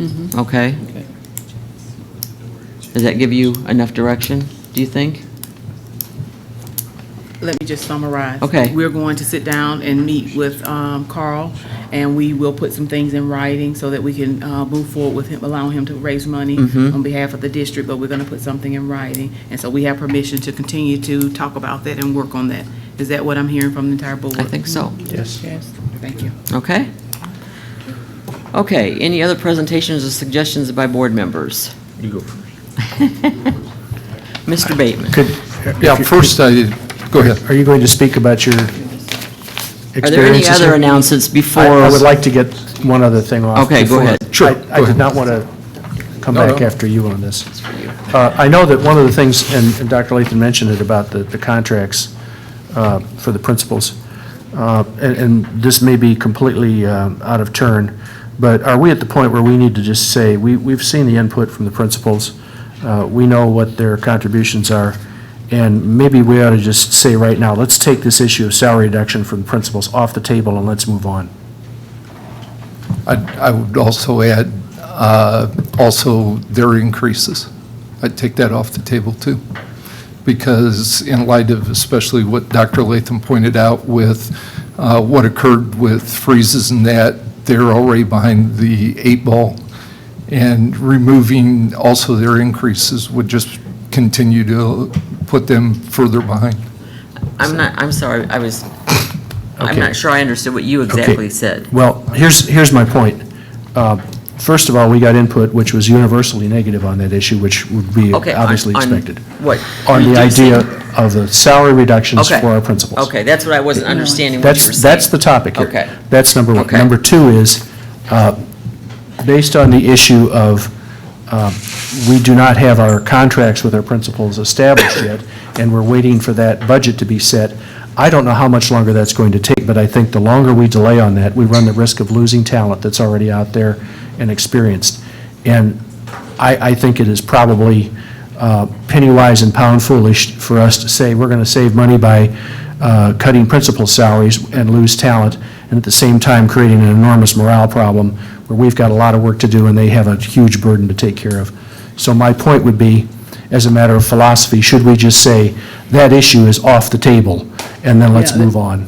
Actually, I don't ever remember that. That was mentioned, but it was never an issue that the board. It was never It was included in never those a amounts, board was it? issue. Okay. It was never included, but it was an Right. idea that was out Okay, there. so your proposal is that we say no to that idea We and move just, forward. we just take that idea off the table and Okay. move forward. It provides comfort to those who are sitting there Mm-hmm. waiting. It gives the administration the opportunity to move forward with those contracts so we can get those done. And we have other places we've got to take difficult action, but I don't think that's the place Okay. to do it. That would be my suggestion. I don't know if it requires a motion Well, or we can't anything do a else, but, motion. We can do a consensus, but we can't do a motion. okay. So, So And that would can- be my proposal, and it's obviously subject to, okay, Mrs. Well, Ross. can I add a caveat to that as well? If, once the budget is set, there is deemed some type of increase that can be retroactive. So the contract, well, then let me stop then. The contracts that will be generated will be in the FY15 salary. Is that what you're saying? I think that's what Yeah. what you were saying, right? well, what I'm saying is, Go back and make changes to that contract. So that's another reason. The contract is based on, if you don't want to base it on an increase, if you're going to go back and then, let's say later on, like you said, to deem an increase appropriate, and then we'll have to verify for sure, but we would need to make a change to those contracts and have to reapprove them. so there's a built-in increase at this moment. No. No. That's why it hasn't been recommended yet. The recommended increase would be 2.25%, which is in line with the other groups as far as the increase for this year. That was the proposal that was coming, but like I said, then the conversation started. And can we quantify that in terms of dollars roughly? It was on my desk, 180, I want to say it was about $180,000 when we calculated. About $180,000 for everybody. All Is that per- scheduled. That's that's- principals, assistant principals. principals, and other offsets. And all off-schedule It was employees. 180,000 for maybe. We can pay for that by canceling the Microsoft 2013. We're getting rid of the legal firm. I guess that's probably not kosher to do that, but I mean, the board can certainly do a consensus and give that direction to staff tonight if you want to. And I understand what Mrs. Ross is saying, is if something happens that we see, that we had, I don't know where the money would be coming from later on, but, I mean, I think it's the most important thing is to let those people know we are not going to ask them to take a reduction. well, that was my original Yeah. intent, is to Yeah. take that notion out of everybody's heads, that that's what Yeah. we're trying to do. That's number one. Now, whether we do something different than that is another matter, but let's get that off the table. We've got, And are we not going to have another budget discussion on July 20th? So perhaps if we put that out there, that we have a consensus, we are not going to reduce principals' salaries or administrators' salaries, and then on July 20th, we can talk a little bit more about whether or not that's one more meeting, we'll put the contracts off, but then we can talk on July 20th, They're gone maybe. anyway, aren't they? Yeah, but they're back July 17th or 19th. They're back. But we can always make those if there was an increase, it would be retroactive, and we can talk more about that on the 20th. okay. When we look at, we're going to have to start making some specific decisions here very quickly. And so that can be part of our July 20th. But it sounds to me like there's a consensus around the horseshoe that the idea of reductions in pay is off the table. At least for the principals, yes. For Principals building principals, yes, and assistant principals. and assistant principals. We're really talking we all were talking- off-schedule people then. I guess so, but that, That would be all administrators and off-schedule people.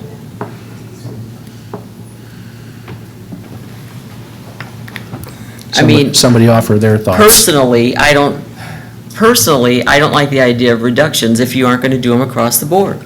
It's not fair to target one group of people, I don't think. That's my opinion. If we're going to look at reductions, we can't do it with union groups, but even if you're going to look at everybody who's not covered by a union contract, it's not fair, I don't think, to look at one group and not all of them. So I think if we're going to make the decision that there be no reductions, it needs to be across the board. That's my opinion. Because there are other people besides principals and assistant principals out there wondering what's going to happen. It's my 2 cents.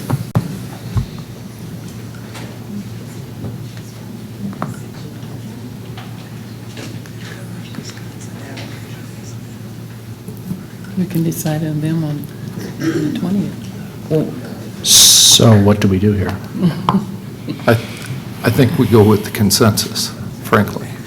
And that, because I think it's important to send, I'm right there with you.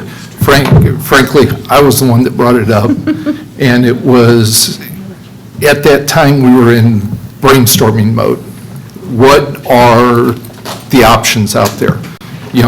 Anybody that's been through brainstorming knows you throw out all the ideas, nothing is held sacred or sacrosanct, and that it's all put out there, and then afterwards you go back and you discuss the merits. And that, I agree, when we got the narratives back from the principals, it's very clear that they are definitely more than worth their weight in gold. And to do anything with their salaries, either reduction or withholding even increases, would be foolish. And that, so to that point, I believe we should go at least with the consensus to provide guidance for superintendent, so these contracts can start being worked and we move forward. But the question is it just for principals and assistant principals or all off-schedule personnel? The consensus. I go, once you look at it, all off schedule, once you subtract out principals. Yeah, so they were included in the Right. 180,000 for the increase. So when you look at that, and when you consider the number of off-schedule, of the off-schedule, the number that are not principals and assistant principals, that number's going to be so small, it would make, now, an old friend of mine used to say, you're trying to pick pepper, or fly stuff out of the pepper. So at this point, let's just go across, be the consensus, go with consensus across the board and be done with it.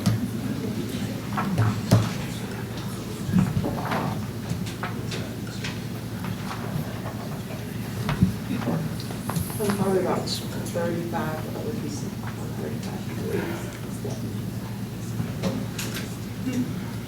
Well, my proposal is the consensus includes all off-schedule people. That we just let them know that we will not be doing a salary reduction for off-schedule. Well, who else can live with it? That's what the consensus was. Mr. Bateman? I'm good. Mrs. Ross? with that. Mrs. Reverend Butler? Yes. Mrs. Costick? Mr. Crawford? Mr. Cloyd? Okay, we can send that message to our personnel.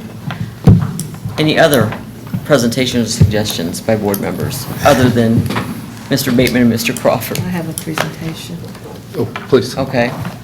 Go ahead. Earlier, Mrs. Wolfmeyer, you mentioned about Mr. Crawford and Mr. Bateman, this being their last regular meeting due to their terms expiring, and your term as president was for 1 year, and this too is your last regular board meeting facilitation of his officers. So on behalf of the school board members, would like to present you a gift to thank you for your leadership and guidance over this past year. Thank you.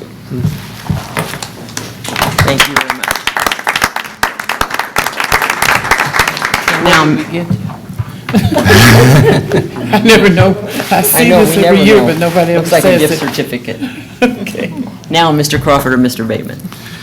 First of all, I'd like to thank the Board of Education for the opportunity to serve in the public sphere. It's first time having ever done that, and it's truly been an honor to serve. It's been eye-opening and insightful, and it's amazing how fast 10 months can fly because it's only been 10 months. It's truly given me a new appreciation for General Colin Powell and his decision not to run for an elected office, being prior service myself. But I'd also like to say, there's been darts thrown from the podium about this group not caring. I don't know a group anywhere in Peoria who cares more about what goes on with the students in District 150 than this group. For the amount of, derisive comments, insults almost, that this board takes on a regular basis, and it's a credit to your professionalism that you all come back each month and continue to do the job you do. So for anyone to stand at that podium and say you don't care, they don't understand what your job is. Second, to those who do frequent the podium on a regular basis, I'm all about public discourse and holding your public officials accountable. But I would also ask you to consider the fable of the boy who cried wolf. At a certain point, he had something very important for others to say, and because he talked so often, what he had to say got lost.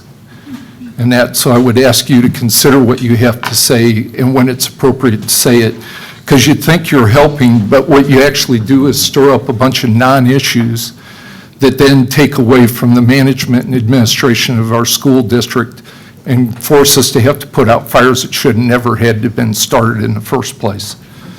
Third, to the incoming board members, I wish you well and hope things go well for you. I'd encourage you to work hard with those around, gather all the information that you can in your decision-making, especially before you start putting your agendas in place. There's going to be a time for you to display courageous leadership, not only as it applies to budget discussions and that are forthcoming, because it's going to require courageous leadership around the horseshoe, but also there will come a time when, with the information you have, and you will have more than the average person out there, that you are going to have to show courageous leadership and go against the allegiances that you have with your special interest groups. And I would encourage you to be emboldened in that courageous leadership and do the right thing. Remember that your first obligation is to the students of this district and not to the special interest groups that got you elected. Also, I would also encourage you to ensure that you've put appropriate safeguards in place to ensure the confidentiality of the information you will have access to. No special interest group is entitled to nor deserving of that confidential information, and I would ask you to keep that such. Finally, this district has a very challenging road ahead of it on so many different levels. To think that removing one person is going to fix the problems of this district is asinine, and that you have problems at the federal level, at the state level, at the local level, at the family level. And so much of that is going to require the community as a whole to pull together and try and solve these issues. Removing the superintendent will set this district back 2 to 3 years, and in some cases, probably even more. You can snicker, you can laugh, but that's the truth, and that's what happens when you remove leadership, and it takes time for new leaders to come on board. get their policies and path in place, and then to execute and make a difference. And finally, I'd ask the community as a whole to pray for our students, pray for our teachers, pray for our administrators, and pray for our legislatures at all levels, because it's going to take monumental discernment and judgment at all levels, and I know of no other place to start than with the Almighty to get that kind of discernment and judgment. With that, I thank you, and it's been a ride. Thank you.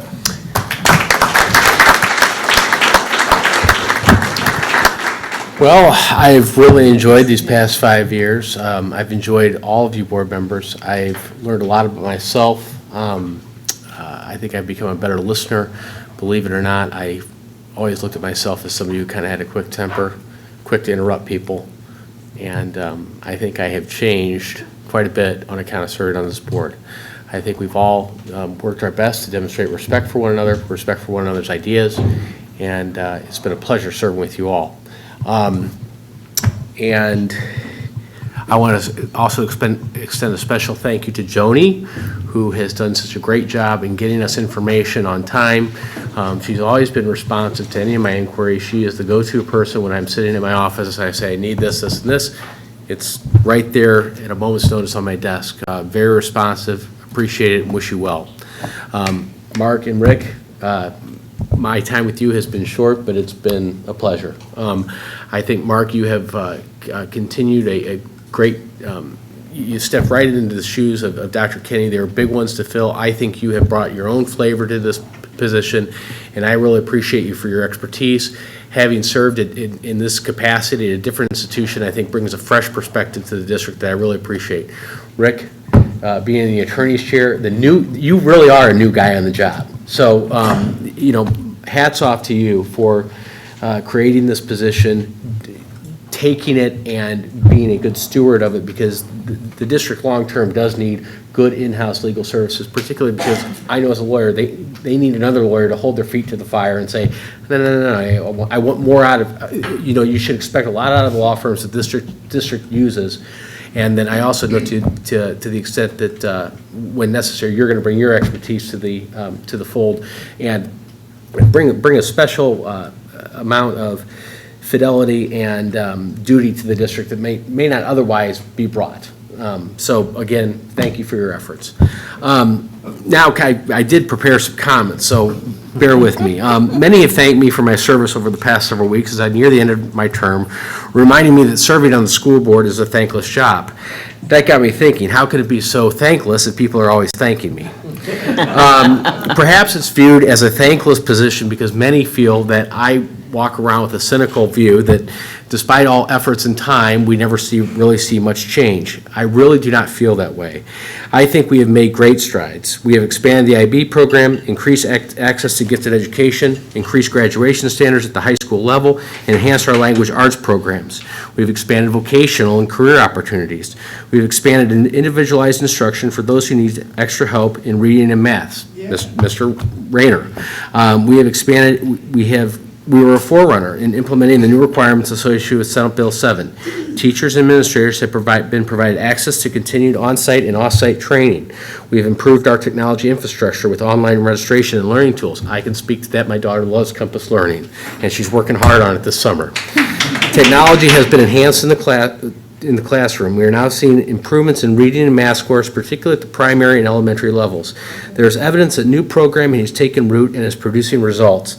Many of our schools have received state and national recognition for their improvements and continuing dedication to education. Now, all those things we've accomplished, I'm saying we, but it goes without saying that all credit goes to the administration, to the superintendent, teachers, our staff, and principals. That's my next paragraph. I am proud to have been part of these developments, and they must continue. I extend my heartfelt appreciation and thanks to our teachers and staff who who work every day in a challenging environment to educate our children and adjust to the many programs that they are asked to implement. Our principals understand the importance of being the instructional leaders of our school. With hard, unrelenting work, they make our schools attractive learning environments. I want to express my thanks as well to the administration, who have taken our directive of district-wide accountability to heart.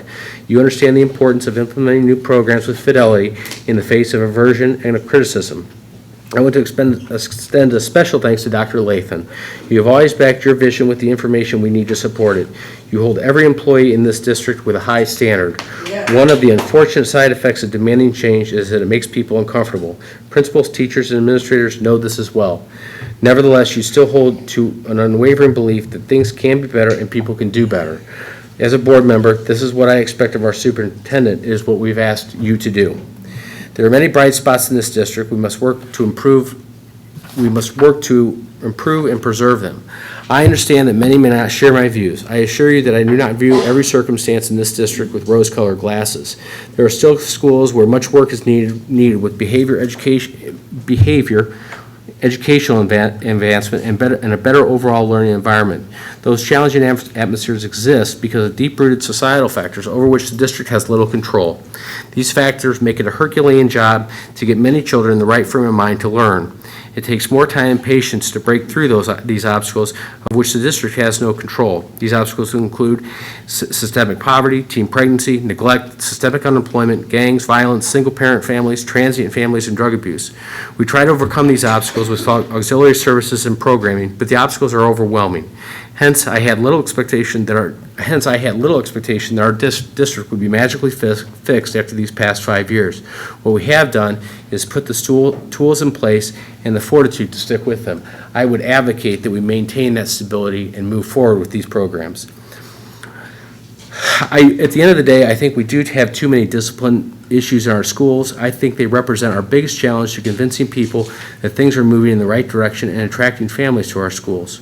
We have tried many things to address discipline, but we are limited because of regulations and societal circumstances outside of our control. Moreover, I am of the fundamental belief that we shouldn't have to pay for good behavior. I understand that there are stopgaps from time to time, but long-term, good behavior should be an expectation. It should be an expectation of every child entering our school. To the extent that children don't understand that expectation, that shortfall falls squarely on the parents and caregivers who are charged with explaining to their kids that when you go to school, be good for the teacher. The district is not going to fix bad behavior. Parents have that responsibility. I'm empathetic that such involvement takes time. Parents have limited resources. Many of our parents have multiple jobs. They feel overwhelmed considering their own responsibilities, let alone to have responsibilities of children. I speak from the heart because I, too, have 3 kids. One of the reasons I chose not to run for another term was because I understand the amount of work it takes to be a parent is overwhelming. I recently heard in a movie that once you have children, as a parent, you now exist for their memories. That shows you how selfless you have to be as a parent. In light of this, my hope is that our children are learning about the value of not only what it means to be career and college ready, but also understand the value of healthy and long-lasting relationships. I too hope they can find partners in their adult life that will help them share in the raising of their children. That is central to the success of this district. It is central to the success of our society. Indeed, with 2-parent families, much can be overcome. And that would be my hope. And I don't know if it will necessarily be shared in our schools, but it's something that should be shared in our community. And I'm mindful of that as well. I know that I'm not the perfect messenger to be delivering this message, nor am I the first one to say it. But I've never said it from this horseshoe, and it's something I've long believed, that having a 2-parent family would go a long way in fixing our discipline problems and improving our schools. So with that, I appreciate the opportunity to serve this community. I appreciate the opportunity to serve the citizens of this great city. Public commenters, I know that many times your hearts are in the right place, and I appreciate you for all your input. I believe in District 150, and I hope, I wish and pray and hope for its long-term success. Thank you. Thank you.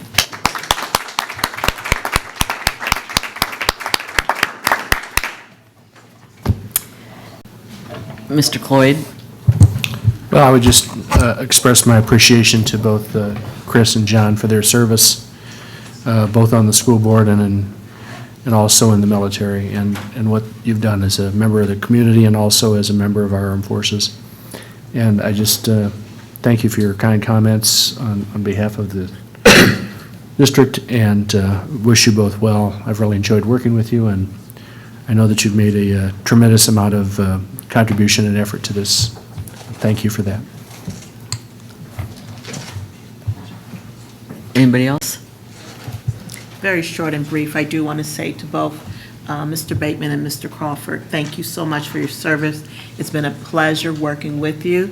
Not that we always agreed on matters, and Chris has been here longer. We've had some very long talks. That's why we smile at each other as we talk about personal growth, and really have dealt with some issues that we were very far apart on, but found one another comfortable enough on behalf of the students and the staff here to have those tough conversations and then be able to come around this horseshoe and cast a vote for what is important and in the best interest of the district. So you two have truly blessed my life, 1 year, 5 years, and I do pray God's best for you in your new endeavors. Okay. I'd like to say to you, John, and to you, Chris, I've known you a little bit longer, and and it's been a pleasure in working with you both. John, you brought a lot to us in your short tenure with us, and appreciate both of you. The great thing about the members of this board and is that we can agree to disagree. Everything that goes on upstairs, we're not always in agreement, but we can always still leave knowing that that we're on one accord. I appreciate all the input. I appreciate the candor. I appreciate the back and forth bickering that we do, going back and forth. But all in its seriousness and in fun. It has been great. You've brought a lot to the table, and it is definitely appreciated. I wish you both the best in what it is that you are moving forward to. And Chris, to you, I wish you the best. Being that full-time daddy again. So it has been a pleasure, and I do appreciate both of you. First of all, I want to say, Chris, I appreciate you recognizing the historian in me, and sometimes looking to me for things that have happened in the past, and appreciating that. And so I've enjoyed working with you because you are a reasonable person. For one reason.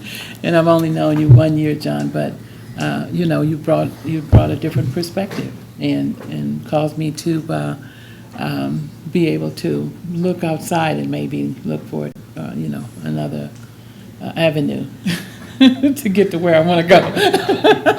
So anyway, thank you both. It's a tough job to, serving on the board or any board, because the time commitment away from family and that. You have to be here for whatever reason. Once you get here, you're here for the right reason after a while, because, when you come, you have your agendas. Everybody has their agendas, but when you get there, you see your agenda is not necessarily what's needed at the time. So you recognize that, and I appreciate that. Okay, as I said before, thank you very much. Appreciate working with you guys. Good luck in everything you do, and keep track of us so that you can know what's going on. I know you will, because you've got kids that are still in school, and we appreciate everything you've done and working with you. So, are there anything else by board members tonight? Reports from board committees. We know policies meeting in the morning. Motion to adjourn. So moved. Thank you. Will you be back on July 1st?